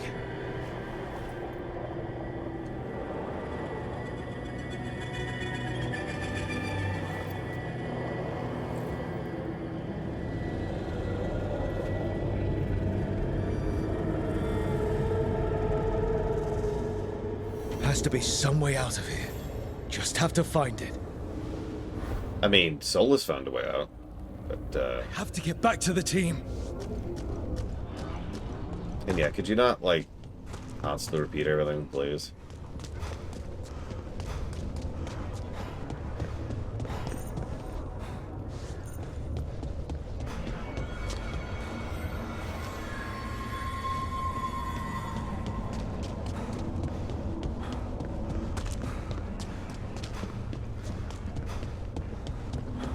Nice place.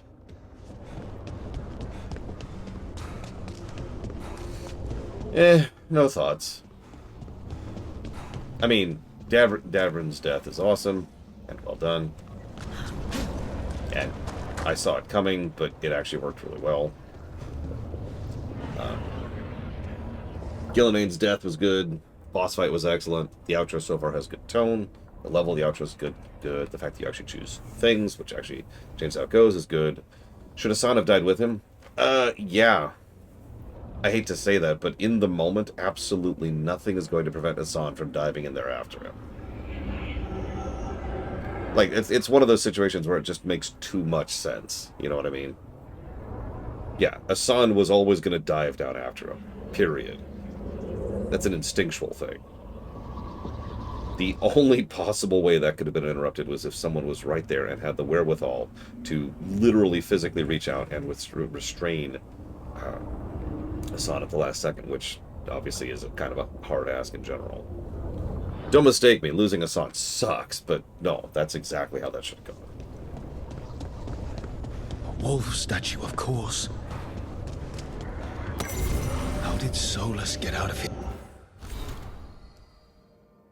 Orb shards broken by misplaced trust, slivers of an irretrievable power, the kindlings of regret, humming with diffused lost vitality.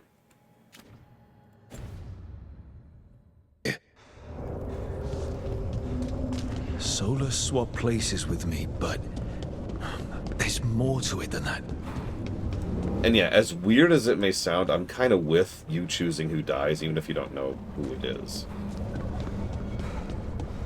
You know me, I like consequences. They don't have to be death, but I do like consequences. Ed. Oh, thank God.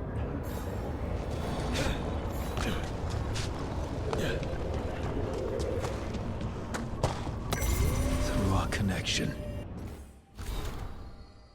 Remnant of reflection. Ages of paint, stone dry and volcanically uneven, capture eerie splashes of strange azures, unsettling scarlets and choleric ambers, colors to match the eyes of an elven god.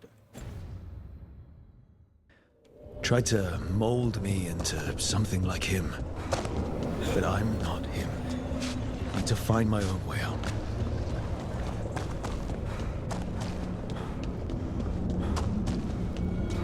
I mean, don't mistake me, I like earning the golden ending in Mass Effect 2. A lot. But, hear me out for a second. First of all, 9 months. In fact, actually, frankly, less than 9 months. Remember, the Mass Effect team that was brought in is the Mass Effect Andromeda team. Obviously, some of the people who worked on Andromeda worked on Mass Effect 1, 2, and 3, but, right? They were pulled off project to help finish up this one when it hit its second delay. So there was the 9 months, then there was the 3 months after that, then there was the 6 months after that. So the Mass Effect team was brought in at the last 6 months of development, roughly. Which means you can't do a full suicide mission there, right? Like there's no doing that. So I'm kind of glad they didn't try. It probably would have been worse. Hey, kid. Come on. Solus found a way out. Now you need to find what? Tarek?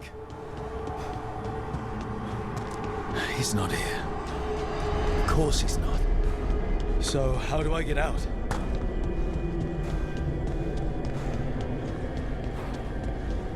Feels like this place is taunting me. I need to get out of here. Mythal in Dragon Aspect offers different wisdoms and protections, striding with the powers of hidden ways. Fingerprints mar the golden shine as if well handled. I can't waste time being stuck. Find out if Lacanis is... No. He was just knocked out. He can't be dead. He might be dead. The only one I'm sure is dead is Davron. Impaled and then shoved into a blight pit. First of all, the impaled, but second and arguably more importantly, you have open wounds in a blight pit. I don't care if you're Grey Ward or not.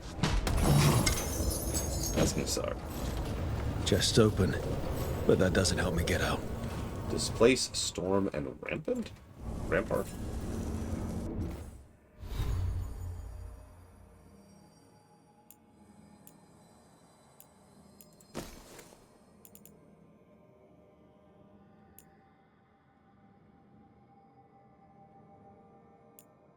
Interesting.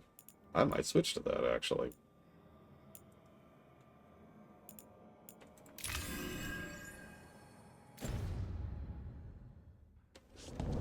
Yeah, we're not sure what's going on with Balara. In fact, if you asked me to guess right now, I'd say Balara's death is still something that could be changed based on choices.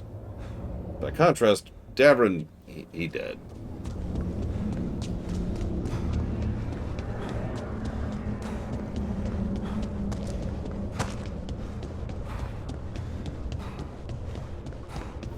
Solus said this prison was built to hold gods. Built to hold gods. And locked with regret. He said that, too. Hi, Balara. Balara? Rook. Multiple I was supposed to Balaras. find all the secrets of the Nodus Trithalin. Now I never will. I'm sorry to make you sad, but I told you the enchantments were dangerous. You chose me anyway.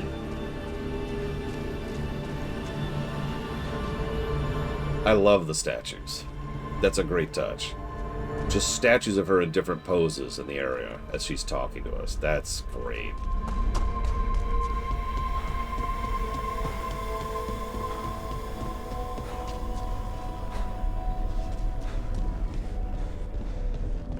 You picked me to die.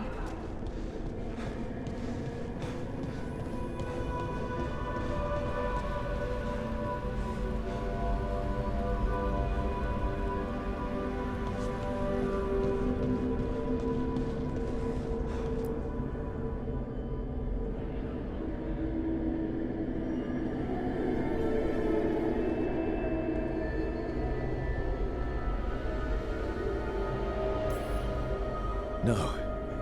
You're wrong. My friend, she knew the risks. She still volunteered. She chose as much as I did. We all believed in what we were fighting for, what we're still fighting for. And Balara knew what it might cost. She did, kid. We all did. Because you always chose the hard truth over the easy lie. Solus, on the other hand. Everyone's a pawn to someone like Solus. Pieces to sacrifice, without a second thought. Davron.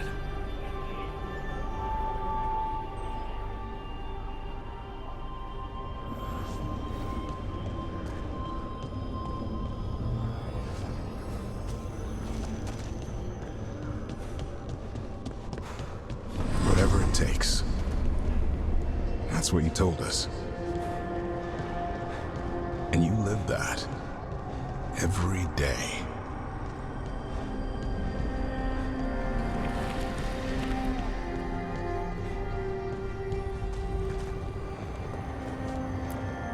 You helped me rescue the Griffins. got him to Arlethan.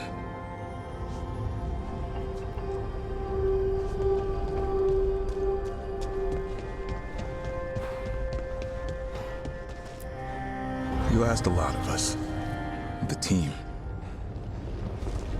But you asked even more of yourself.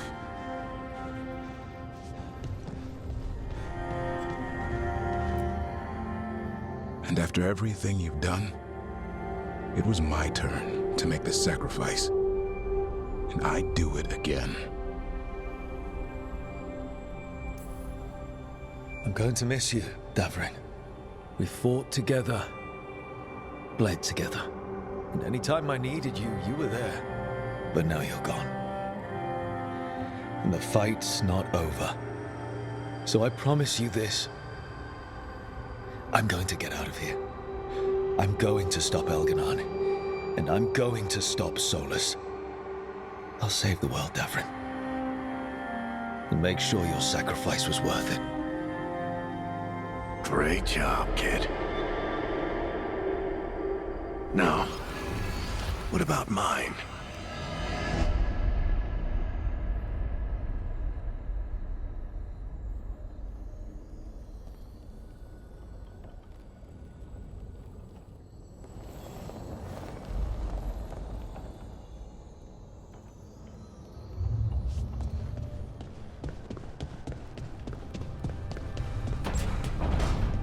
That's where it all began.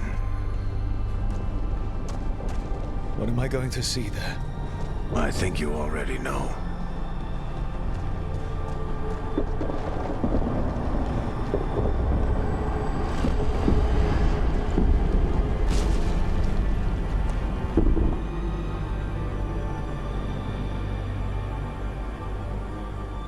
We've got your back. If anyone can get through to him, you can. Thanks, Rook. Whatever else he is, he's my friend. But if he won't listen to me, then he'll hear from Bianca. You need to listen!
No, Leitagol, they did not. Let's go this way.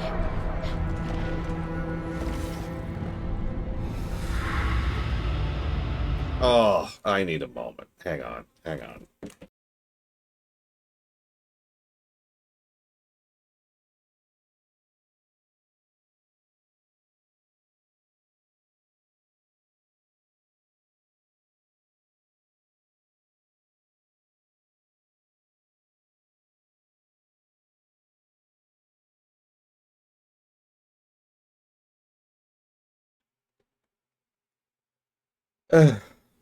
Okay. That,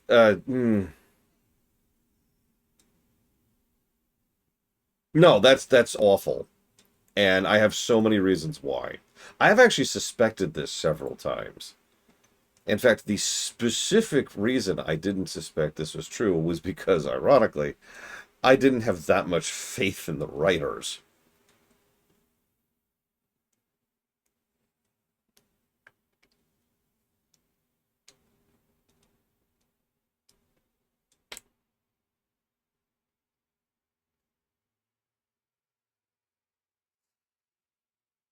So let me try to explain that a little bit. So let's get the obvious out of the way. Varric, killing off Varric, we had a whole discussion of this during the intro, if you remember. You have to think of it from two perspectives. You have to think about a cost and benefit. The cost of getting rid of the character is how much you're going to lose out on the fact that that character is now gone, right? Varric is gone. Sure, fine, whatever.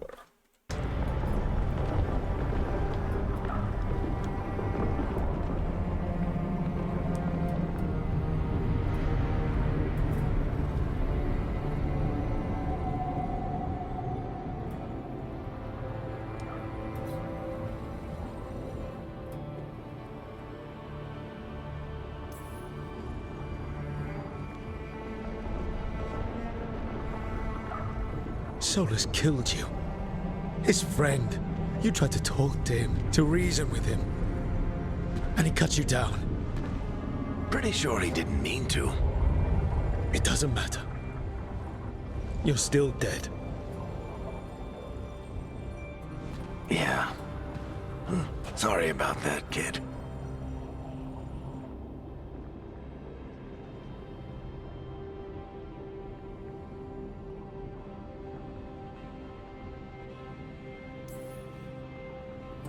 You know, I think I knew the truth. Deep down. But I couldn't face it. Why not? Because it would mean admitting that I let you die. Shit. Didn't you learn anything from this place? I made the choice. To talk to him. To try to reach him. Even knowing the risks. Because he was my friend. My decision, my sacrifice. And you don't get to take that from me. But every story's got an ending. This one just came a little earlier than I'd planned.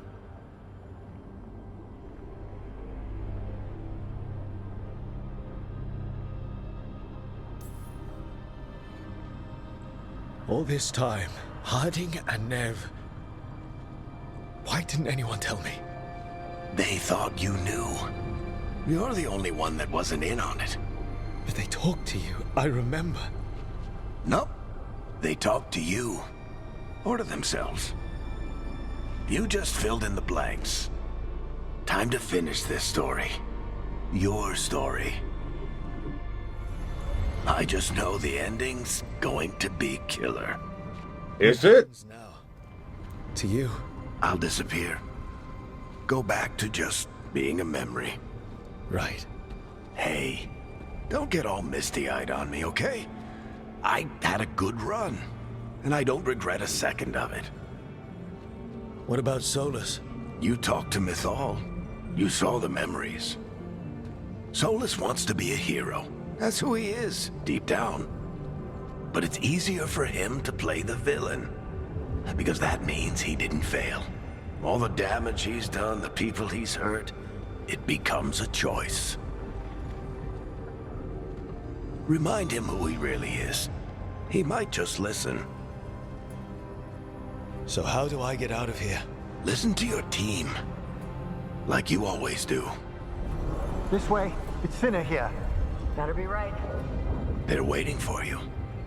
Just take it one step at a time. Goodbye, Varric. And thank you. Rook! Looking forward to seeing how it turns out. I'd say good luck, but you don't need it. You already have everything you need. There! A light! We've got something. Get ready.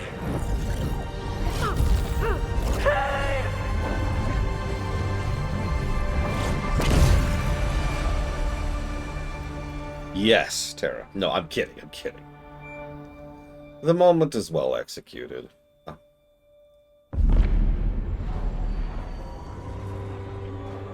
am Elganon, first of the firstborn, last of the Evenuris. Come to reign over you with fine and gentle hand. Citizens of Minrathous, give yourself to me. Together we shall unleash magic so glorious, so limitless, that all the world will be transformed. Who's this guy? And why is this in the outro?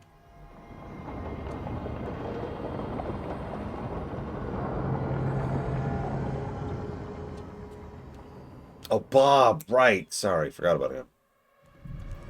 He seized control of the Archon's palace? While the Magisterium was in full session, only the Venatori seem to have survived. How are the Shadow Dragons? Still fighting, last we heard. But Elgernon's blighted the city, and the Venatori have sealed the gates. No one can get in or out. Even the city's Illuvians went dark. We've got no way to contact the Shadow Dragons. They'd be dead already if not for Solus. Solus? He got to Minrathous just before the gates were sealed. He saved some civilians and killed some Venatori. Now, everyone's following Solus, like he's the only one who can save them.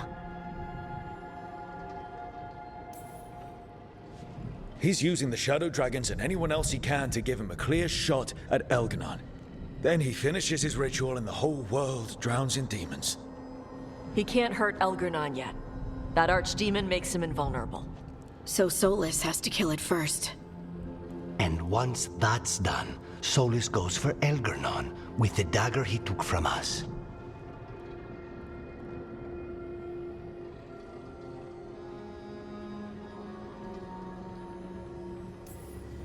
We can't stop Elganon and his archdemon while Solus is out there ready to stab us in the back again. Solus is not going to be happy when he sees you've escaped from his trap. He's got the dagger. There's no way to kill Elganon without it. We did attempt to create a dagger to replace the one Solus took. Nice to look at, but it can't cut through enchantments like the real thing. So it cannot kill Elgernon. Looks real enough. But it is not. We don't have the right weapon to take down our target, and we lost too much killing Gillenane. We have no idea where Bellara is, or what Elgernon is doing to her. And Davron and Asan are...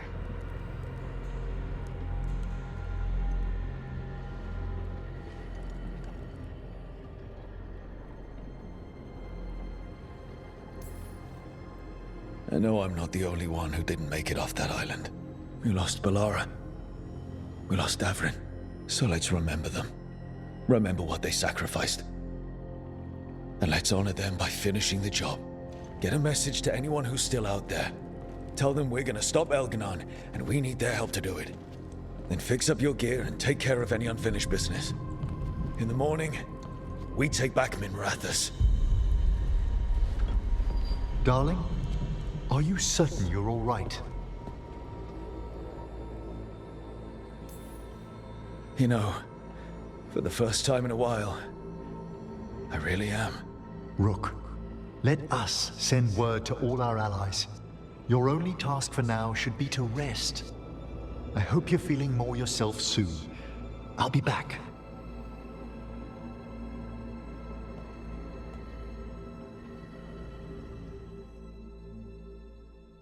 Damn it. You might find this funny. I've been keeping up a wiki entry on Gillenane on the side. And you're probably wondering, why? Why would you spoil yourself? No, I'm not reading it. It's there so I can remember how to spell her stupid name. Because her name, that's not how that's spelled.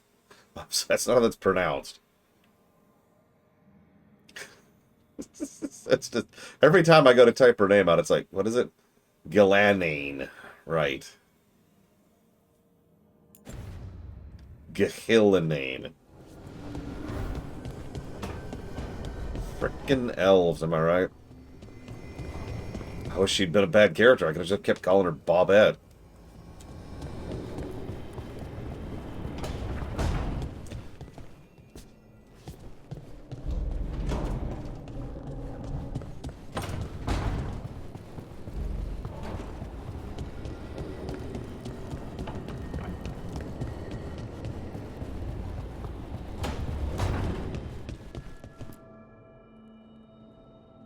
Hey, Varric. Are you busy? I came to apologize. Yeah, I know. I'm always apologizing for something. I should have seen this sooner. I should have known. Or maybe I did. And I just didn't want it to be true.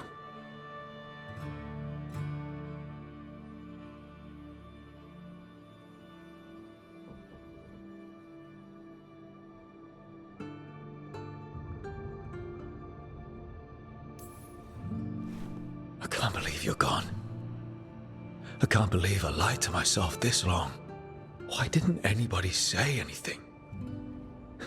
Maybe they all just think I'm crazy. They're probably right.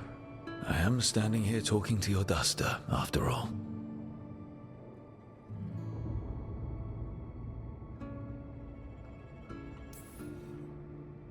So, who gets Bianca?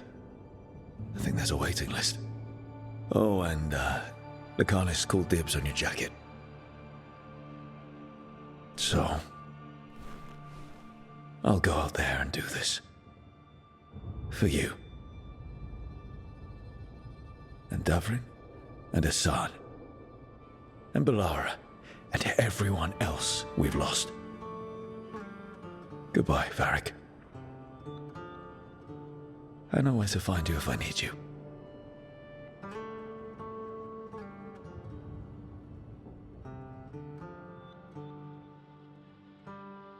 No, people ask me to shush about it, and honestly, it sucks moving on.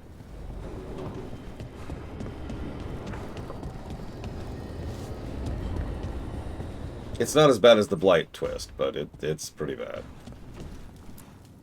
I keep expecting Davrin to challenge me to push-ups or something. Or Hassan to come and ask for a treat. Yeah. Those figures he carved? I'll get one of the lords to make more. And print his book. He'd want people to learn to kill monsters. And you were right. He'd also want us to finish the job. So just say the word. I'm ready to find out how to make Elgar'nan burn.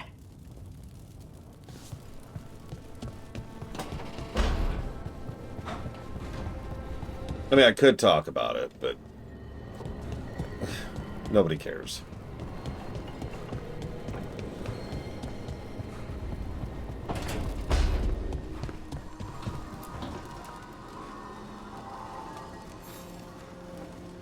Rook, dearest, please trust me. I must take you to the necropolis before we confront Elgar'nan. I trust you, Emmerich. Thank you, my love.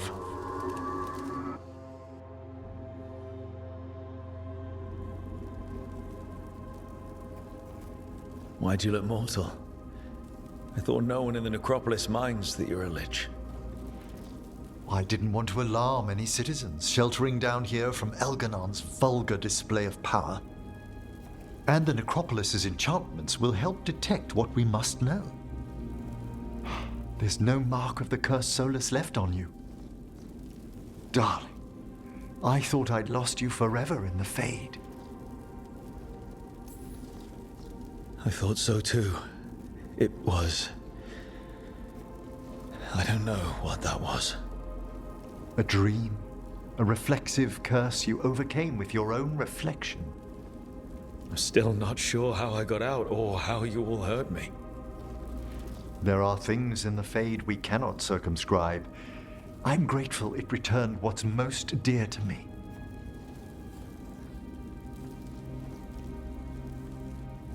But you've been through so much these past days. You must need rest. Emmerich?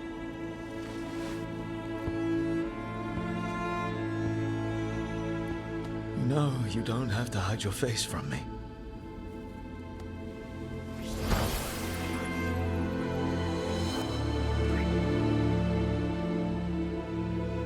I will let nothing part us again, my love.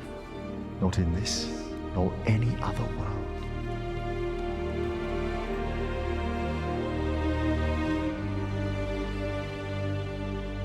That was pretty sweet, I'll give you that.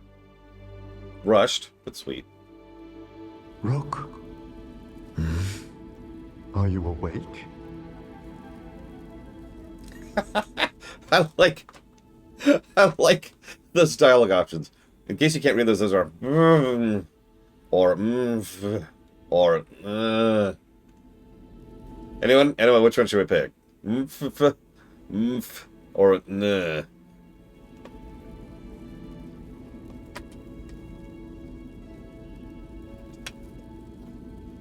Seeing a bunch of 3s and 2s. Yeah, let's flip between 3 and 2. Often talk? Is that a thing? Okay. It says nah. It's morning, my love. You sure? Far above, the stars have just given way to the sun. That is a beautiful way to say you woke me up at the crack of dawn. I always used to get up about this time. It's so quiet. Morning, The people. world waits above, but we have some time to tarry. Let's bang. What should we do? No, let's bang. Whatever you desire. Oh, I want both of those. Do I have to choose? No! It's the hardest choice in the entire game. No!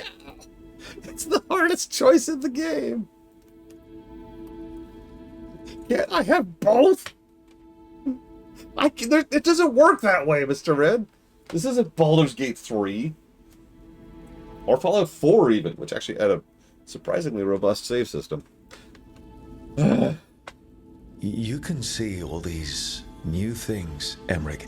Is there any way I can share that? It's difficult for the living to dwell long where I am, my love. But, yes, for a little while. And can you do it while holding me? It's beautiful. Can he feel anything? I've wondered this before. Do his bones transit sensation? Like, it's not that out of bounds to think that the magic sustaining him can sense things like touch, right? It's probably different, right? It's probably not the same thing as just skin nerve cells, but still, it's entirely possible there's something there.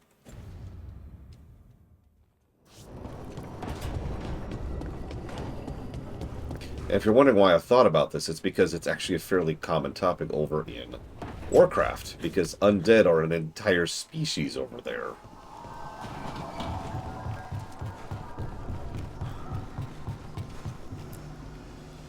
After we've dealt with Elganon, we must search for Belara. I'll not leave that poor girl wherever that monster jailed her. No news on what happened to her? No. I'd attempt scrying, but the Fade is in an uproar. If we can find her, we will. Alright. Alright, I know what I'm gonna do. I know what I'm gonna do.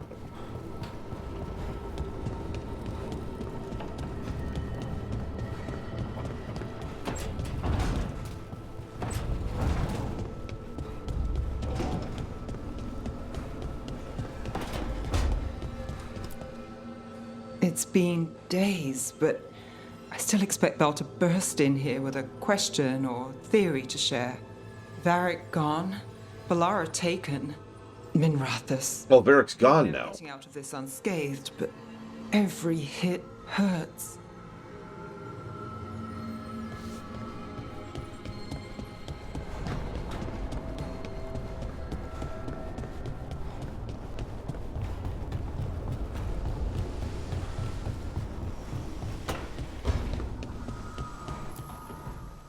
It feels so different without Davrin. I can't believe he's just gone. We don't talk about it much, but everyone knows it. We wouldn't be here if Davrin hadn't stepped up. He was a hero. We won't forget it. Right. We can see it through, the rest of us. We'll fight. We'll win.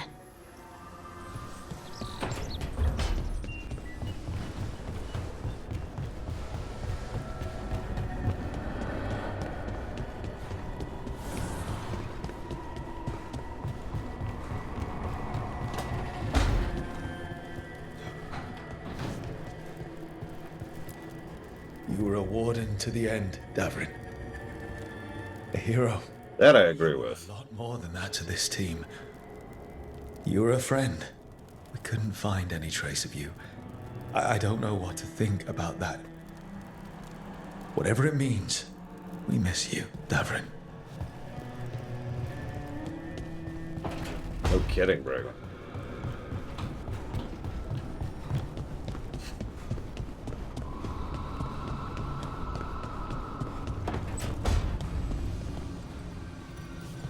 Nothing? Okay.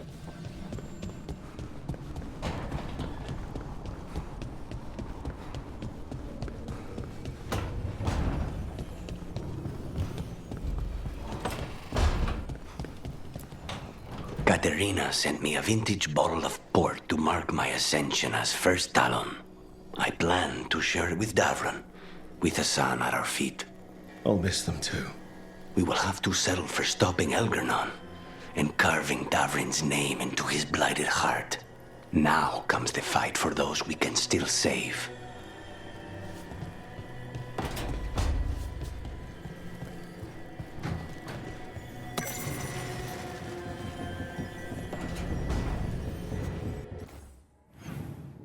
But then there's a side quest. Actually, okay, I can't go anywhere. Wow, okay.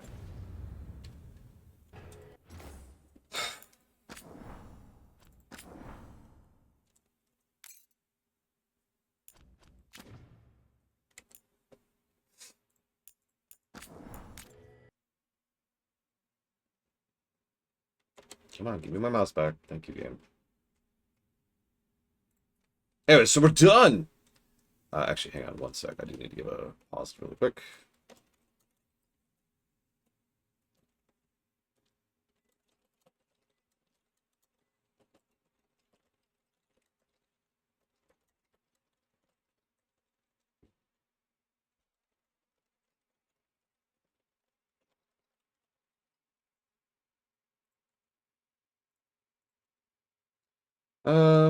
We'll go with this one.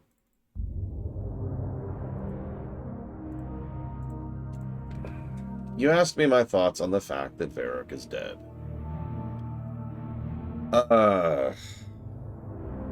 Depends on the specific fall, Ross. I would not hold out hope, to be quite frank. I should mention... What do you mean you're not seeing anything? There's stars. I'm right here. Right? There's text up here. There's a number over here. There's the people who've hunted this.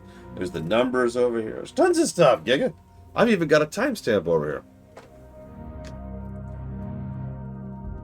First, if I could just say really quick, thinking about all the BioWare outros, I can only think of two I would ever consider good, and ironically, I think both are excellent. Mass Effect 2 and Dragon Age Origins.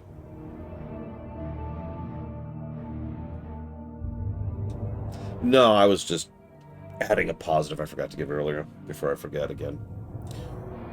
What the hell was I talking about? Right, so you want to hear my thoughts on frickin' Varric.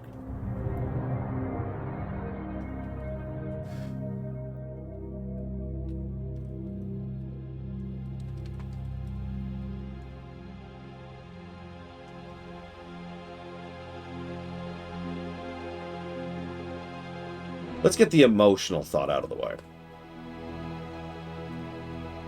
Let's get the perspective of the player out of the way first. That sucks. And they didn't do anything with it, which makes it suck more. Like, that frustrates me. If I could explain briefly, something that, ironically, Blaterval constantly accuses me of is being entirely too willing to kill off characters, when in fact I am actually quite demanding of myself if I am going to kill off a character.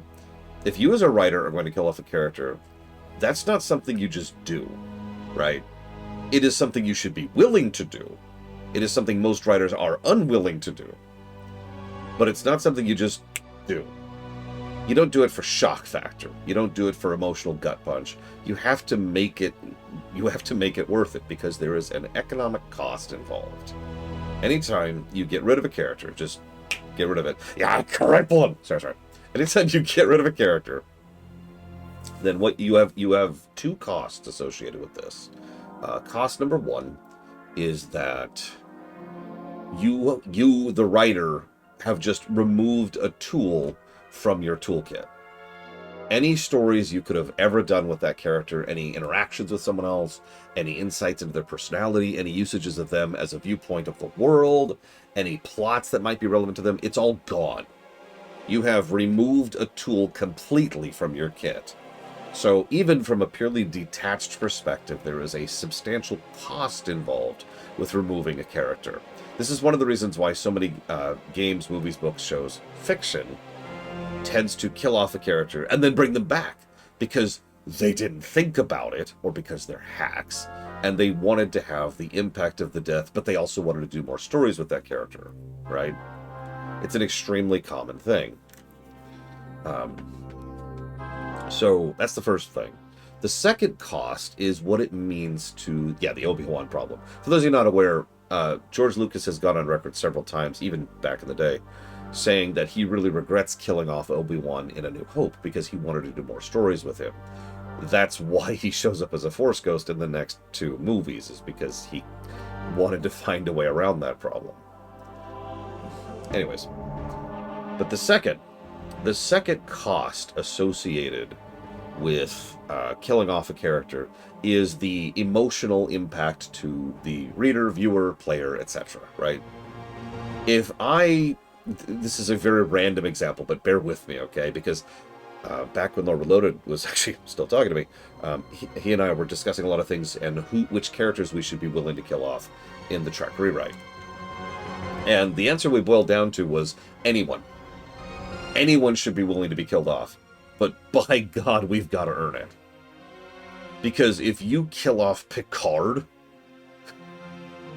or actually someone even more beloved like Data, or Quark, there is an automatic huge cost associated with the second cost, which is how much the audience is going to absolutely despise that.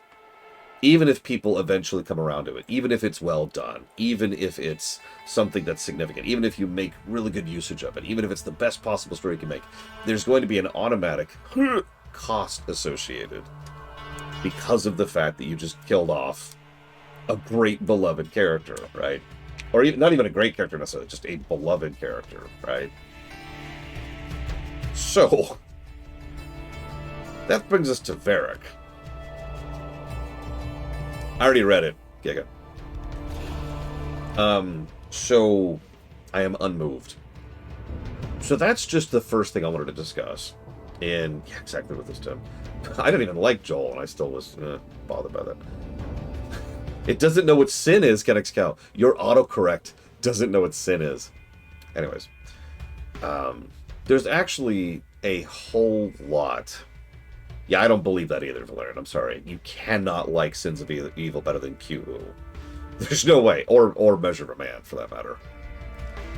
I'll believe you liking the episode. That's fine. No judgment there. But you can't tell me it's the best. Anyways. Also, Season 3 would include Best of Both Worlds, Part 1. Anyways. But yeah, exactly. You can kill off. You as a writer, this is such a weird thing because it's kind of one of the rare points where the writer and the audience are antagonistic towards each other. I know that sounds strange, but it's true, right? We are against each other in what we want out of a story. The writer, whatever the writer wants is whatever the writer wants, whatever the audience wants, whatever the audience wants. No, Van Falkenstein, I was requested to talk about this, and then I'm going to take a lunch break, which is why I already shut down the game. So, that's my initial basic thoughts on just the very concept of ejecting a character, right? And obviously, not every death is going to bother every person, and blah, blah, blah, blah. There's a lot of nuance here, but that's the two fundamentals. The cost of the loss of the character, and the cost in how much you're going to piss off your audience. So, I think they did both badly here, because we lost Varric, and then didn't?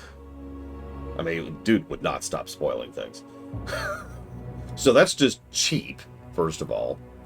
But also, like, the big reveal moment was the least interesting of the various moments in the Fade, and the Fade was really good. So the benefit for having lost Varric is not applicable.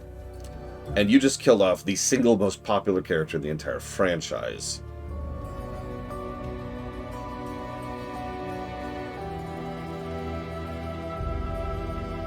So now let's move on to the next part.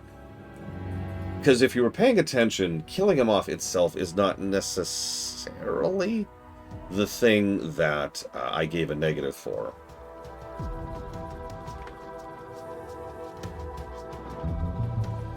The execution sucked. I have no nicer way to put that. There were too many moments that just flat out do not make sense. I don't care if we're being mind controlled. I don't care if we're insane. This is called narrative cheating. That's actually this term. Narrative cheating, for those who are not aware of it, is when the writer is specifically saying or doing or showing something to lie to you, the actual audience or player or character, whatever. Narrative cheating is something that is pretty much universally a negative thing. Like, if you're ever going to deliberately give incorrect information to the audience, it needs to be clear that you're not sure if it's true, or it needs to be clear that it's not true. An example of narrative cheating right off the top of my head is most of the murder mystery novels by, I can't remember her name, who would just straight up cheat and tell incorrect information to the audience. Oh, and by the way, it was someone you never actually met throughout the course of the book. Agatha Christie, that's her, thank you. That is narrative cheating, right? That's not clever. That's not cool or whatever. Like, the narrative cheating is, like I said, it's a pretty universally negative thing. And the only reason I'm hedging my language with the word pretty universally is because I'm not 100% sure that there's no way you could ever make that work. 1 second, please. Anachronox, Graveyard, Keeper, and Breath of Fire 4. So the narrative cheating in this case is obvious. There's simply too many holes, and trust me, I was actually paying attention the entire game, where there's no big funeral for Varric. Nobody acknowledges that he's dead, including the Inquisitor, who worked with him extensively. Nobody that is in our team acknowledges that he's dead. Nobody at any point in time says something even remotely suspicious, which would have made us inclined towards thinking in that direction. Like, there's plenty of information they could have dropped every single time. Instead, what they did was they did this, what I'm going to refer to as something that's cheap. Because what they did, and I noticed it, and you caught me noticing it, thank you for not spoiling it, I appreciate you. You caught me noticing the fact that the game was acting like he wasn't there. Overtly and obviously, and kind of badly. To the point where it was just like, okay. And I actually put forth the theory, which honestly wouldn't even surprise me if this is still true, is that he was not actually supposed to be in most of those scenes. There's maybe two where there's an exception to that, one with Solus and one with Harding, but all the other ones, I think, he probably legitimately was not supposed to be in that scene. Valerian was in that scene, ruining everything, as Valerian is so wont to do. I'll get to that in a second. Sorry, Valerian. Just let me finish my thoughts here before I get distracted. And so, Valerian made this game. I knew it. Here, hang on, really quick. I will jot that down for Anachronox. Dragon Quest 7 and Victoria 3.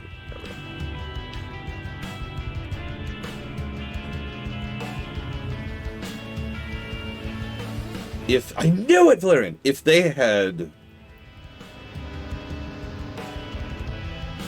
it's FF10 again.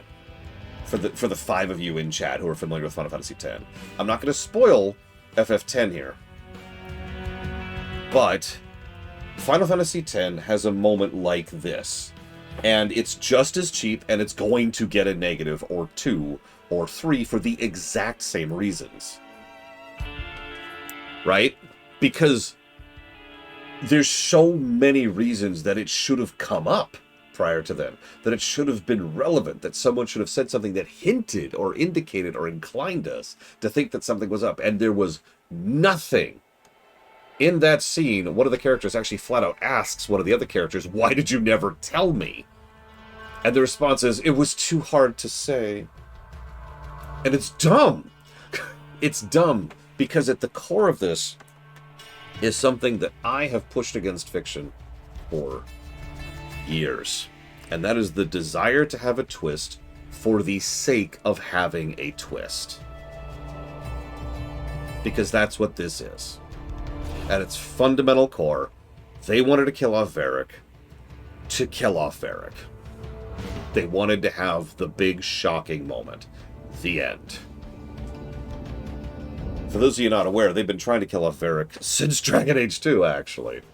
His character arc in real life is actually kind of fascinating because Varric was originally supposed to be a sleazy used salesman, I believe was the term, kind of a character. You remember that? I talked about that during the run. He was supposed to be like the kind of person you hate, and then they brought in, I can't remember his name, but the actor, and he did good stuff, and he completely changed the tone of it, and they adjusted him on the fly to accommodate the new Varric. And he was so popular, they changed their mind on killing him. So they were going to kill him in Inquisition, and they couldn't quite bring themselves to do it there, so they decided to move past that as well. So naturally, here, they're finally here, and they're finally ready to go ahead and finally kill the dude. And do you know?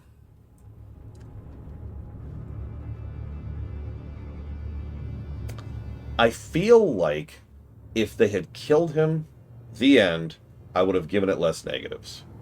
It would have still bothered me for the same basic reasons.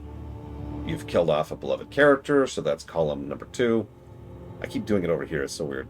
That's column number 2, and you're not going to do anything with it, so that's column number 1. Obviously, I wouldn't have known that at the time.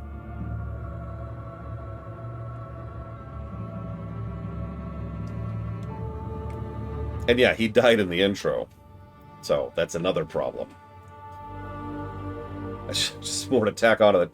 Oh my god, that's it. This is still the long grasping hands of the intro reaching out to screw over the game. Leave us alone, Dragon Age Veilguard intro. Leave us alone.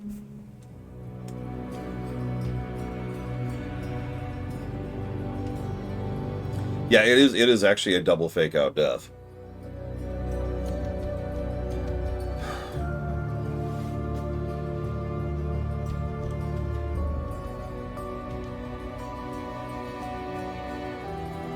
I guess that's it. I'm gonna go grab lunch.